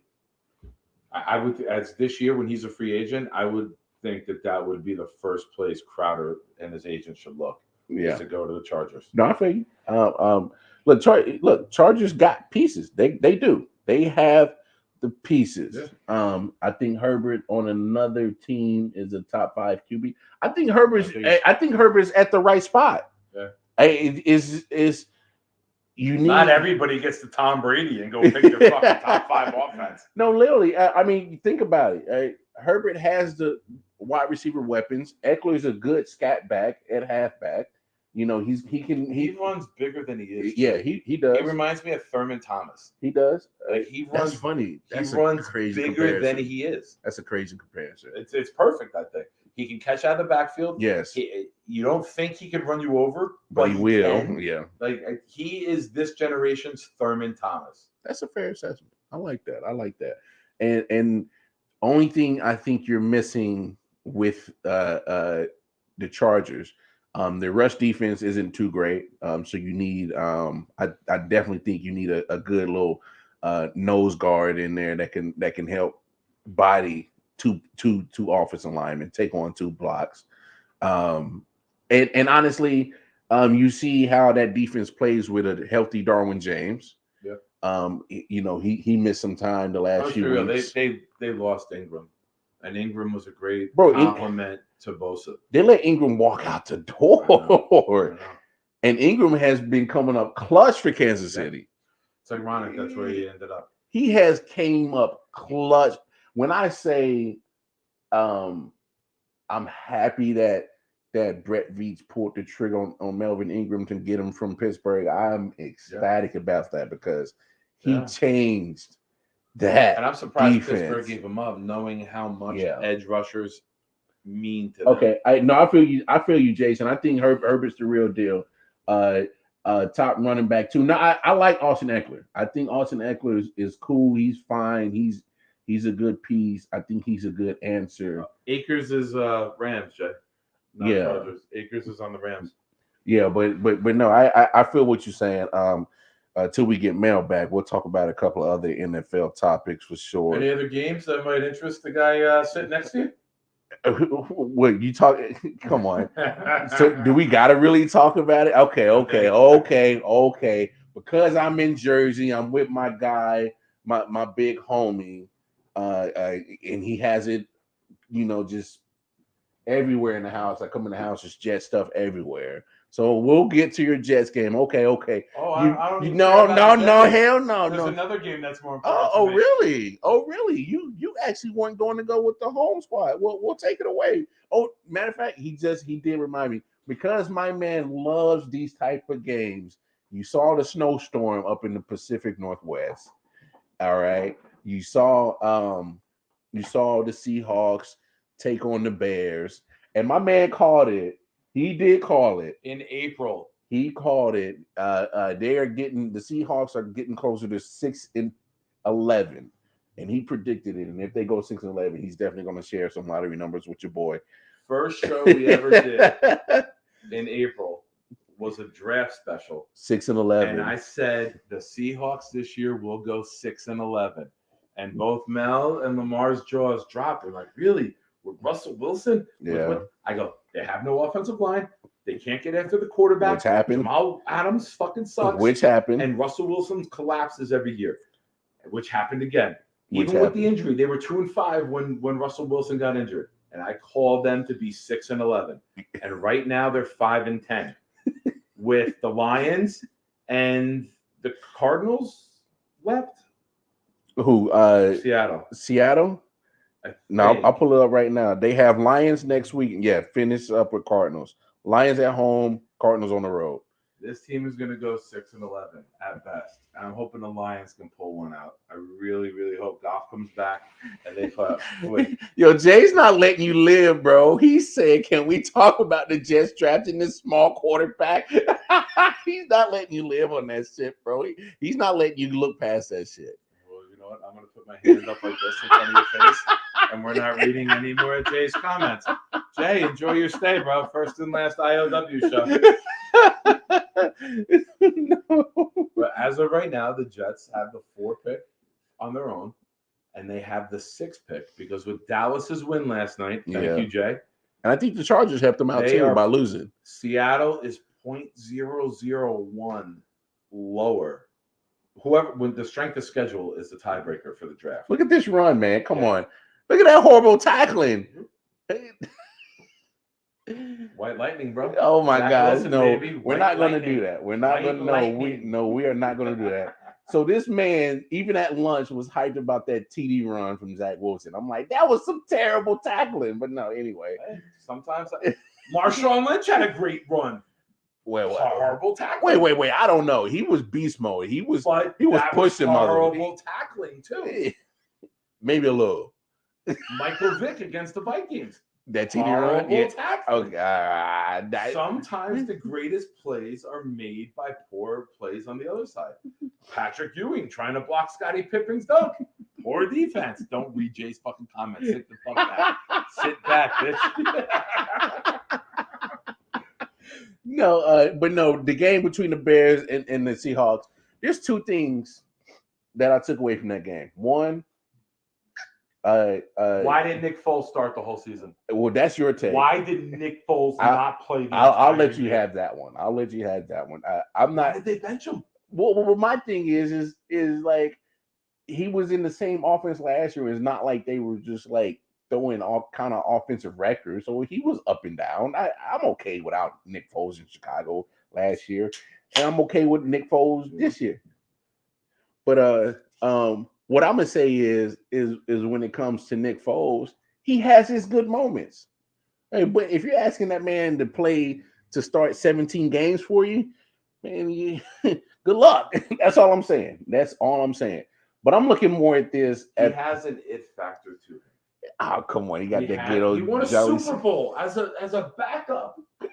He has an it factor. And sometimes you need that. Tom Brady, for many years, had an it factor. He was not the most skilled. Yeah. He was not the most his it factor was that athletic. the footballs were flat enough only for him to throw. And he already knew what the other team was doing because he made sure that the cameras was pointed in the right direction. But I refer to Derek Jeter all the time as my it factor guy, right? Yeah. Derek Jeter, you looked at Derek Jeter. He wasn't the fastest. He didn't have the strongest arm. He didn't have the best glove. He wasn't the best fielder. But when you put the whole package together, there was something about him that made him succeed. Jay said he has a shit factor, bro. He's just mad that an Eagle quarterback won a Super Bowl before a Cowboy quarterback. Ooh, burn. Damn, Jay. Don't take that from this guy. No, Nick Foles has an it factor. No, I got you. Every team he's played on, when he went to What, Jacksonville? you guys for a bit? Well, he was our backup. He played for a bit though, there, right? Didn't he throw 42 touchdowns? He played a couple of games. He's had some good moments. Yeah. And I can't believe with winning a Super Bowl, with how hard that is to do and win 3 playoff games or 4, I can't believe this guy does not have a starting job. I wanted the Jets to trade for him to be backup when we drafted Zach Wilson. You remember? Yeah. I was like, call Chicago. They signed Andy Dalton. They drafted Justin Fields. Go get Foles to be the backup. Yeah. When Wilson got hurt, he'd have been the perfect backup. We traded for Flacco. He'd been a perfect backup. Foles would have been he's won a Super Bowl.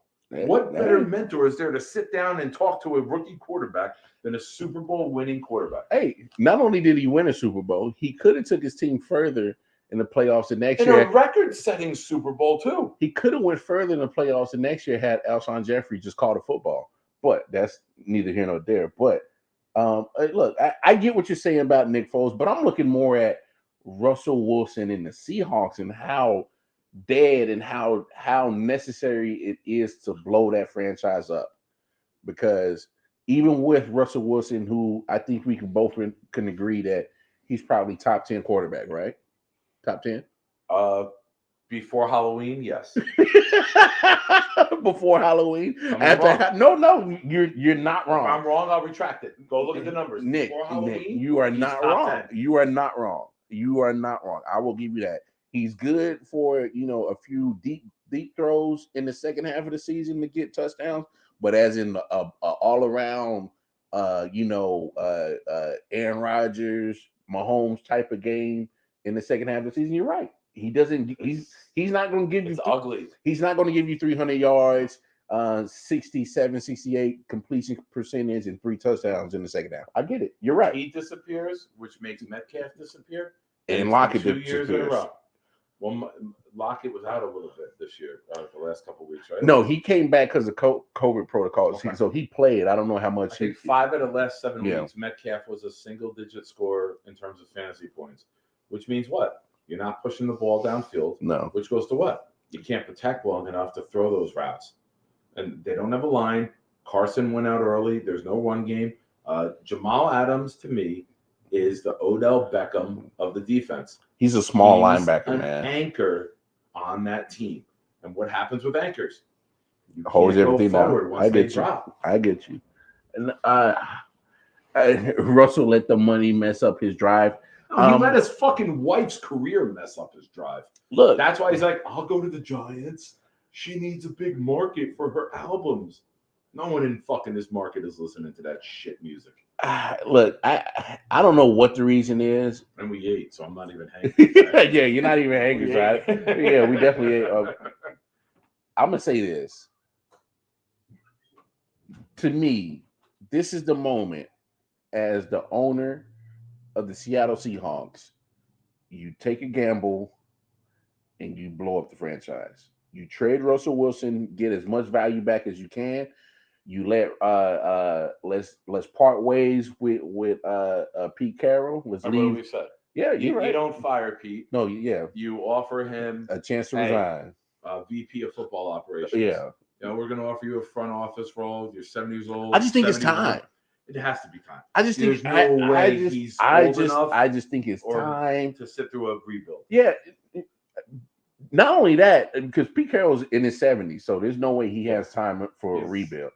But you get what you can for what the plan that I've had for the Seahawks, and this was in the beginning of the year, maybe even before the season started. I said this will be the last run. If they don't win one this year, you tear it up because you've given up draft picks for a safety. You gave up a quarterback type of return with 2 ones. One of them is going to be a top 10. Now you're really hurting because if you have that top 10 pick, you can help your franchise. Yeah. But the fact that you put so much into going after Jamal and trying to hit that lightning in a bottle, I don't know how you do that with that fucking piece of shit, but that's a different story. Another topic for another day. Your GM has done really poorly because he made that trade. Your coach hasn't won in years. Your quarterback has fallen off the charts. Your offensive line can't block. Your receivers aren't consistently getting open. Yeah. Your defense can't get to the quarterback. You are a team in drastic need of a rebuild. Yeah. Like, it didn't work. You had your 8-year window, which is a huge window. Like, if you gave me right now as a Jet fan an 8-year window, I'm signing up for it. Jay, your team's been down for a while. If you gave the Cowboys an 8-year window, you're signing up for that immediately. They won one. They lost one. They were on the verge of several others.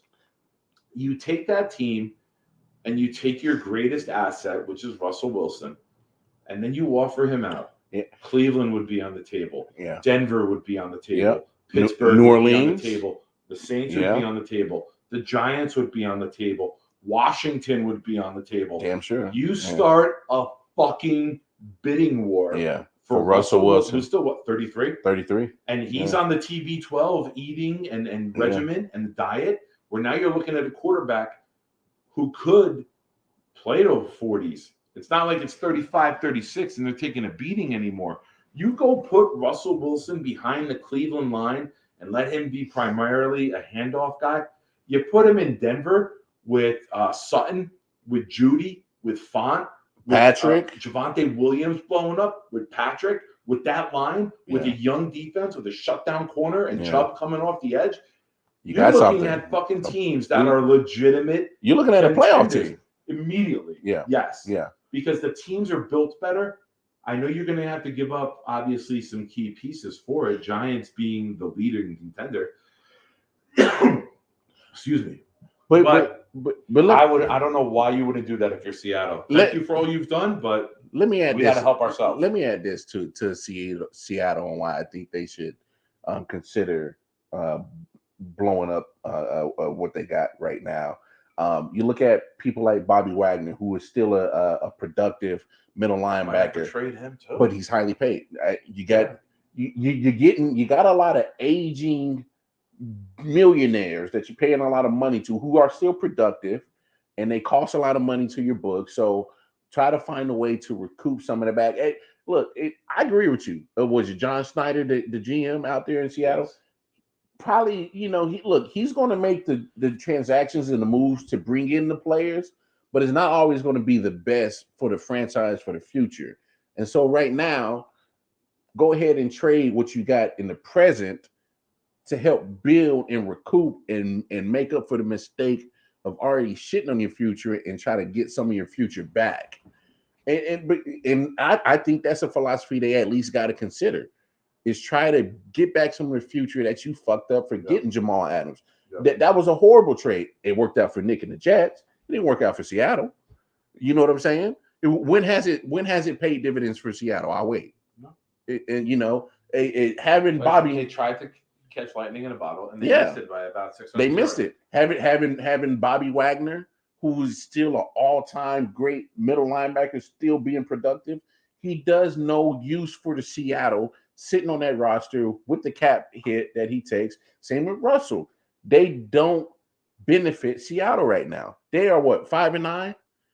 They're terrible. 5-10. Yeah, 5-10 now. They're eliminated from the playoffs. And this is going to continue next year if they keep that same squad. Get what you can for all these guys while they still got 2-3 years left in their career that can still produce, and you can get good value back for them and build your future, because you already messed up your future by bringing in certain players. So I think you should do it. I know the Giants have for a long time been a very conservative, I'll say it, old white conservative run organization. No. David Gettleman is probably one of the worst GMs correct ever. But the organization with the Maras and the Tisches, they don't usually make splash moves. I get you. They're very conservative. Their biggest splash move was trading Phillip Rivers for Eli Manning. Yeah. Right? And I'll say it. Fuck it. I don't give a shit. Yeah. They've been known as a racist fan base who don't want a minority quarterback. Like if they would have took any other quarterback besides Geno Smith and stopped Eli Manning's start streak, They I wouldn't don't have think got there so would have been hell that for much it. chaos. Yeah. But the fact that they put Geno in there It was Geno. created bedlam. Not with the younger crowd, but the old Older school crowd. crowd. It's Yeah. like that's not been their way. So if you take the 5 and the 7, which they have right now, and add Daniel Jones to it and trade that to Seattle, and then how about this trade on top of it? Baltimore Ravens. But before you go too deep in trading. that, Jason has a good question. As a GM, what would you give up for Wilson? That's what I'm saying right now. Okay, go ahead. If you are the Giants and you take your 5 and your 7 right now, which are the Bears and the Giants pick, and you add Daniel Jones to it, and you send that to Seattle. You talking about so Daniel Jones and a 5 and a 7. A 5 and a 7? Yeah. Because it's going to take 2 1s. I'm taking a 3 and a 4. For Russell Wilson? If you're the Giants? No. If I'm Seattle. No, the 5 and a 7 overall. 2 5 and a 7 overall. Okay. And Daniel Jones. Really? Yes. You're saying Russell Wilson still worth 2 1s? Yeah, 33 years old on a better team. Oh, yeah. You got Galladay. You got Tony. You got Ingram. All right, so let me ask you this: if I'm New York, what I say, I'll give you Daniel Jones in the 7th, in the 2nd round. I think that's still adequate. I think Seattle will push really hard for both ones, and I would pair it with this trade: Bobby Wagner to the Ravens for a 1. So now you're Seattle. You come out with 3 1s and Daniel Jones. And you can take somebody like Kenny Pickett or Matt Carroll as one of those top 2 picks for a quarterback. And now you have another number 1 to help start to build a roster. And because all they've done is lose player after player. They lost Javon Curse. They lost Richard Sherman. They lost Cam Chancellor. They lost Thomas. Thomas was the safety? Earl Thomas, yeah. Yeah. Brandon Brown and all of them. Yeah, they lost all those guys. So you have to find a way to just admit we are not good enough as is. We need to rebuild this shit zone. I'm with you on trying to find the best value. I think I just differ a little bit, and I think Jason's with me. If I'm New York, if I'm the Giants, I could probably offer one of those 1st-round picks that you got. Oh, the Giants will try. Yeah. But we'll give you number 7. I can't give you both of them. We'll give you a 2, and we'll give you a 2 next year. Would probably be more ideal. But if I'm Seattle and I'm seeing you sitting there with 2 top 10 picks, you want this player, pay the fuck up. I got you. Jason says, why not just draft a better QB at 5 or 7? Because they tried that with Daniel Jones, and there's no guarantee. You know what you're getting with Russell Wilson. I don't know, Jason. I'm kind of indifferent from you because you're saying it's a good QB class this year, and I'm kind of no. This is a very good class. Pick Kenny Pickett from Pittsburgh, Matt Carroll from Ole Miss, and then you got Liberty Wills from Liberty. Yeah. It's not a. I know quarterbacks always rise. It's not a. I don't. You're not looking at a Burrow to a Herbert class. You're not even looking at last year's Lawrence, class. Wilson, Fields, Lance, Jones class. Yeah. Like this year they look bad, but long term, this class is still projected to be a very good class. What are we getting? He has 5 wins. Who are you referring to, Jason? Yeah, but you can't put the 5 wins on Russell Wilson. It's an organizational thing, and it's the reason I pegged them at 6 and 11 before the season started. Is that there's no line, there's no pass rush, they're undersized, their secondary is slow. Jamal's not worth everything you gave up. He's a linebacker. Yeah. No. If you gave up 2 2s for Jamal, and you had that one at 22 last year, yeah, and then you had the 1 this year, there's no harm, no foul. You probably still ride it out. But the fact you don't have any 1s to go with that Jamal trade buried you. Yeah, absolutely buried you.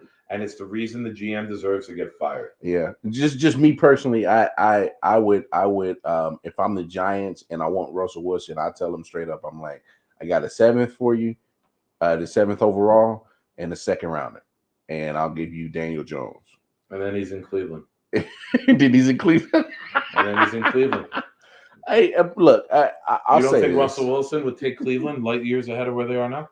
And see, that's what I'm saying, Jason. I think he's worth a first in a late second, maybe. And I think that's as far, if I'm the Giants, that I would go, because I don't want to give up my 1st and 2nd round in the draft, getting a 33-year-old. Really? Nobody wants Daniel You don't Jones? think Pittsburgh right now would give up 2 1s to have Russell Wilson with that defense, with Najee Harris, with Deontay Johnson? I'm about to say something, and it might flip you out. It might. I think because you have a 24-year-old Dwayne Haskins in a different culture, a different setting, you might be able to get something out of him. I'm not saying he's going to light it up like he's a top 10 quarterback, but I think he's enough to be a game manager that you can let Najee Harris get off. The Steelers know better than we do because they've seen him in practice. We haven't really seen him on the field as a Steeler, so it's tough to come by. Well, first of all, the fact that they keep riding with Ben Roethlisberger is still scaring me. Tells me that nothing. They got nothing in the house. Because if there was something with Haskins would probably be out there by now. That's a fair point. If Haskins had anything to show, similar size to Ben. Yeah. Big arm. I'll say it, even though he's black, he's not athletic. He's more of a pocket passer. He's definitely a pocket passer. He's not your mobile. No, he's not Lamar. No, black quarterback gets labeled as athletic, but Haskins has always been a pocket. He's always been a pocket passer. So that's what you haven't been at this stage in his career, right? Yeah. So if Haskins had anything to show, as much as Ben has given you through his career, I don't think you can just. Yeah, no. I feel what you're saying, and Jay, I think if you're the Steelers, I think you got a good point saying that Seattle might want too much for Russell. I think Seattle's going to be able to start a bidding war, and all the teams that we listed earlier. Sean Payton, give me your best offer with that defense, and then you're going to be able to probably trade Michael Thomas, and maybe you get a quarterback good enough that Michael Thomas wants to stay. If you get Russell Wilson, Michael Thomas doesn't leave New Orleans. Exactly. I think Mike Thomas been sitting out because he knows what's at quarterback. Yeah. And he wants out. His value to go down. Yeah, he don't want his. You're right. I think Mike Thomas milked the hell out of that ankle injury this year. Denver, John Elway. Denver's a quarterback away. Exactly. Denver is a quarterback away. If you're John Elway, you've already shown you can't do it. To make the splash move and go get Peyton Manning. Yeah. What's wrong with getting Russell Wilson at the same exact age? None. Well, he would be getting, I think, Russell at a younger age, because Peyton was almost damn 35 by the time he got to Denver, because he only spent about 3-4 years next year. So almost similar. Yeah, I got you. Both had won a Super Bowl. I got you. Both coming on a team that's on the downswing. I got you. Yeah, similar situation. You've shown that you have been able to draft a quarterback. Yeah, similar situation. You're Cleveland. We already said we love their roster. Yeah. If you're Pittsburgh, you got the defense. You got a young running back. You got a couple young receivers. Washington, New Orleans. Yeah. Yep. Washington, you got Chase Young coming back next year. You got a defense who likes to punch each other in the mouth. I mean, punch the opposition in the mouth. No, you said it right. They was doing more fight on the sidelines than on the field yesterday. Yeah. So I get what you're saying. But and I think Deshaun Watson, who should be available. Yeah. We should have an answer about his situation. Off the field antics sometime in the offseason, hopefully by March. Now you got Watson, possibly Rodgers, Russell Wilson. Sitting at it. You're going to have a crazy bidding war for these guys in the offseason. Rodgers would be the prize. If Rodgers decides he wants out, Rodgers will get, even at 38 years old, he will get the largest, the Packers will get the largest compensation for him. I said Drew Brees is looking pretty damn good this year with what's happening in New Orleans. What you know what? I'll say this. Don't sleep on Jameis either. Jameis signed a 1-year deal. No, you took the words right out of my mouth. I was a Jameis crab legs Winston doubter. I was never big on crab legs. And I usually do it, but I'm not doing that with you on the couch. No, excuse my ass. I wasn't big on Jameis. I never was. And looking at this Saints offense since he left because of injury, I'm not big on Taysom Hill. Taysom Hill is a gadget player. Table. He literally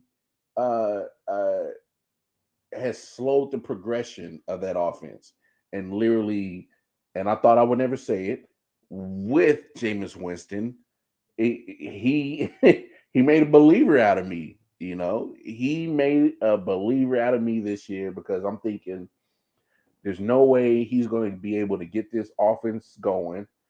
This I call crab legs Jameis Winston 30 for 30. Y'all remember when he was in Tampa Bay his last year in Tampa Bay before they decided to go with Tom Brady? 30 interceptions, 30 touchdowns. And so I'm like, yo, there's no way. There's no way it's gonna work. And he finally got on the field and he was able to get that Saints offense going. He was. So I know Jason. I was not a believer in Jameis Winston, and he made one out of me because I mean, look at this offense. Without him, I mean, Trevor Siemian tried to do, he did okay, but he wasn't the answer. We already know Taysom Hill is not the answer. We're going to see tonight that Ian Book won't be the answer. Good luck to Ian Book going against that Miami defense tonight. That's a story of its own. I think Miami's defense is going to rip Ian Book a new one tonight. So if that's an interesting situation right there. If I think New Orleans would be okay if they re-sign Jameis another 1 year. I think they'd be all right. I think they would fall back on him. I think they might be players. If big name quarterbacks, Wilson, Rodgers. Oh, I get what you're saying. I get what you're saying. You always play it by tiers, right? Yeah. The first tier would be Rodgers, Wilson, maybe Deshaun in there, depending on the situation. Yes, that was the one. Yeah. I was gonna. No, I get what you're saying. So you go tier one. Mm-hmm. They want too much. Criminal case comes out, whatever. Yeah. And then you fall back on tier two. Tier two quarterbacks this offseason are going to be Winston, Garoppolo. Yeah. If they decide to go with Trey Lance. Yeah, Baker's like Dalton tier 5. Foles, I put down. Yeah. No. Foles, I put hey, down at this point, I'm gonna go get Andy Dalton and Nick Foles before I get to Baker. I think I can't sleep on Gardner Minshew because he keeps getting plugged in and he keeps getting results. Yeah. He could be the new Ryan Fitzpatrick. Without the horrific games. That's good. He gets plugged in. He can beat good teams. I hear you. He plays well. Fans love him. They do. The team loves him. That's true. He's got pizzazz. He's got charisma. He delivers on game day. He's a guy that I think is just waiting for the right situation without the anointed young guy behind him. Yeah. But he's somebody who I think could end up. Let me throw a fucking team out there. I'm the Bucks after Brady's done. And maybe not miss a beat. You know what surprises me? Because we talk about the guy that was 0-1 missed pass interference call over in Lambeau is catching a lot of smoke. Is it the guy that? No, I'm good right now. The guy that was a missed pass. No, I think my train of thought just got all twisted because I was looking at the NFL Network. But no, look, Saints. I think if you can't get Russell, Deshaun, and I'm 100% with you. Jameis is a good fallback. I mean that offense wasn't bad. He's a tier 2 option. Yeah, you're right. He's a get us through this until we find a long-term option. Or he could play himself into a long-term option because he still was a number 1 overall pick. Yeah. Nagy assumes he'll coach Bears final 2 games, so he probably get the last 2 games. Other one quick hitter before we get off here because we just hit the 2-hour marker, but one game that I definitely wanted to hit on. Bengals, are they for real? You gave them the crown a couple of weeks ago, and then they kind of shit on your take, and then now they're kind of coming back. Once I anoint a team, they seem to fall down, right? And I said they came off a win, and I said I could see the Bengals taking the AFC. Wait, hold on. Before you get to that, what do you think about Jason? He says if Rodgers and the Packers can't come to an agreement, he'll probably retire. What do you think about that? No. Okay. All right.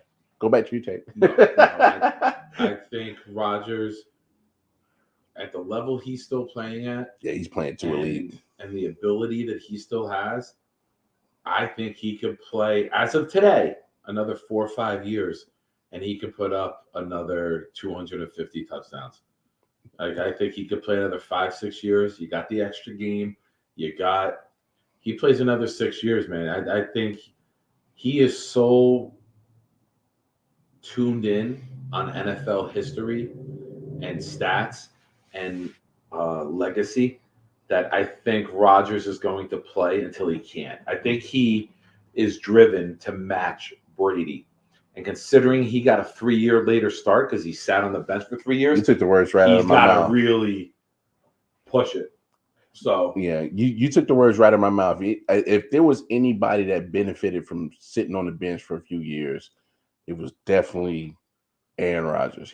But at the same time, he's the poster child. Statistically and long term, it handicaps him a little bit. It puts him behind the. Now, if you think that Drew Brees was good in Sean Payton's system, imagine what Aaron Rodgers. Oh my God, he'd throw 60 a year. First of all, Aaron Rodgers is probably, and even though I'm a Chiefs fan, there's throws that Aaron Rodgers make that I know that Mahomes can't make.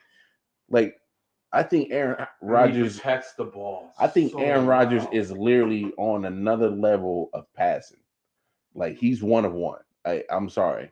Maybe I say maybe Dan Marino is probably the only quarterback I've seen on TV that probably can live up to the level of certain throws that Aaron Rodgers does. All right, but I'm saying let me word it this way. Name another quarterback. Marino is the strongest, greatest passer of the ball we've ever seen. Rodgers, to me, is the greatest quarterback we've ever seen. You took it out of my mouth, Jason. I'm saying Marino. Yeah. And I'm not saying in terms of wins. Yeah. I'm talking about pure passing talent. I'm talking, if you built a quarterback head to toe and said, this is the guy I want, you're building Aaron Rodgers. He doesn't turn the ball over. Fair. He runs. He's not Lamar Jackson. He's mobile enough. He's mobile enough to get the first downs, right? He is. He looks to pass first. He runs the offense well. He knows when to check out. He has no problem handing it off 25 yards a game. Jay, no debate here. Rodgers is far and beyond better than Brady. I think I think what the misconception if Rodgers is on the Patriots. Belichick has 10 rings. No, but I think a lot of the misconception is that people confuse with Brady being a great winner as him being a great quarterback, and I don't think that's the case. I think Brady, to me, is the greatest winner of all time. I don't think he's the greatest quarterback of all time. And shout out to the Man Down Podcast, because Melvin Wall made this point. He said, how can you be the GOAT at your position when people can name people that are better than you? More skilled. Yeah. He's the greatest winner. It's like Robert Horry. Yeah. Robert Horry was in the right situation at the right time. Stacked rings. Now, if you take Robert Horry off that team and you put other people there, they're probably still winning those rings, right? Robert Horry wasn't the difference maker in every ring. Oh, of course. I mean, he won against the Kings when he hit the 3 at the top on the tip out. He was with Shaq and Kobe, so yeah. You swap out Robert Horry. I'm not saying Brady's that low. I got what you're saying. Player, I got what you're saying. But Brady is the captain who needs the perfect storm. Mm-hmm. And I said that for years. And Jay, John Niebergel, other people have argued with me. He's the GOAT. He's the GOAT. He's the GOAT. And I said he's the greatest winner. He's the greatest winner in team sports. In our since Bill Russell back then when they had 8 teams in the NBA, so it doesn't really count as much. But you take Belichick off, they're not winning shit. You take McDaniels and Charlie Weiss off and Romeo Crennel off, Yeah. they're not winning shit. So it was the perfect storm at the perfect time. You fucking if Mo Lewis's mom would have spit him out instead of fucking taking the nut to the gut, that fucking Brady never fucking earmuffs, Nikki, earmuffs. Then Drew Bledsoe's still in there. Drew Bledsoe's still there, and they never won anything. And Belichick has a boat that's sinking with no rings on it. No, I look, it's hard to find a quarterback that literally is going to do what Aaron Rodgers does. You don't find Aaron Rodgers just walking down the street, or you don't find them in any other high school on Friday night. You're not finding them on any college Saturday. They don't exist like that. Aaron Rodgers is literally on another level. And I get people are going to choose Tom Brady, and that's cool. Because me personally, if I have my offense with a minute on the clock and no timeouts, I'll probably take Brady because I know he is a great winner. But if you're asking a guy to be my overall franchise quarterback, I'm looking for a guy like Aaron Rodgers. But it is what it is. I'm on record for over a decade of saying that Aaron Rodgers is my NFL QB man crush. Yeah. And Zach Wilson many people have said he has some comparative skills to Rodgers. He throws off level. He throws off balance. He doesn't always make the perfect pass.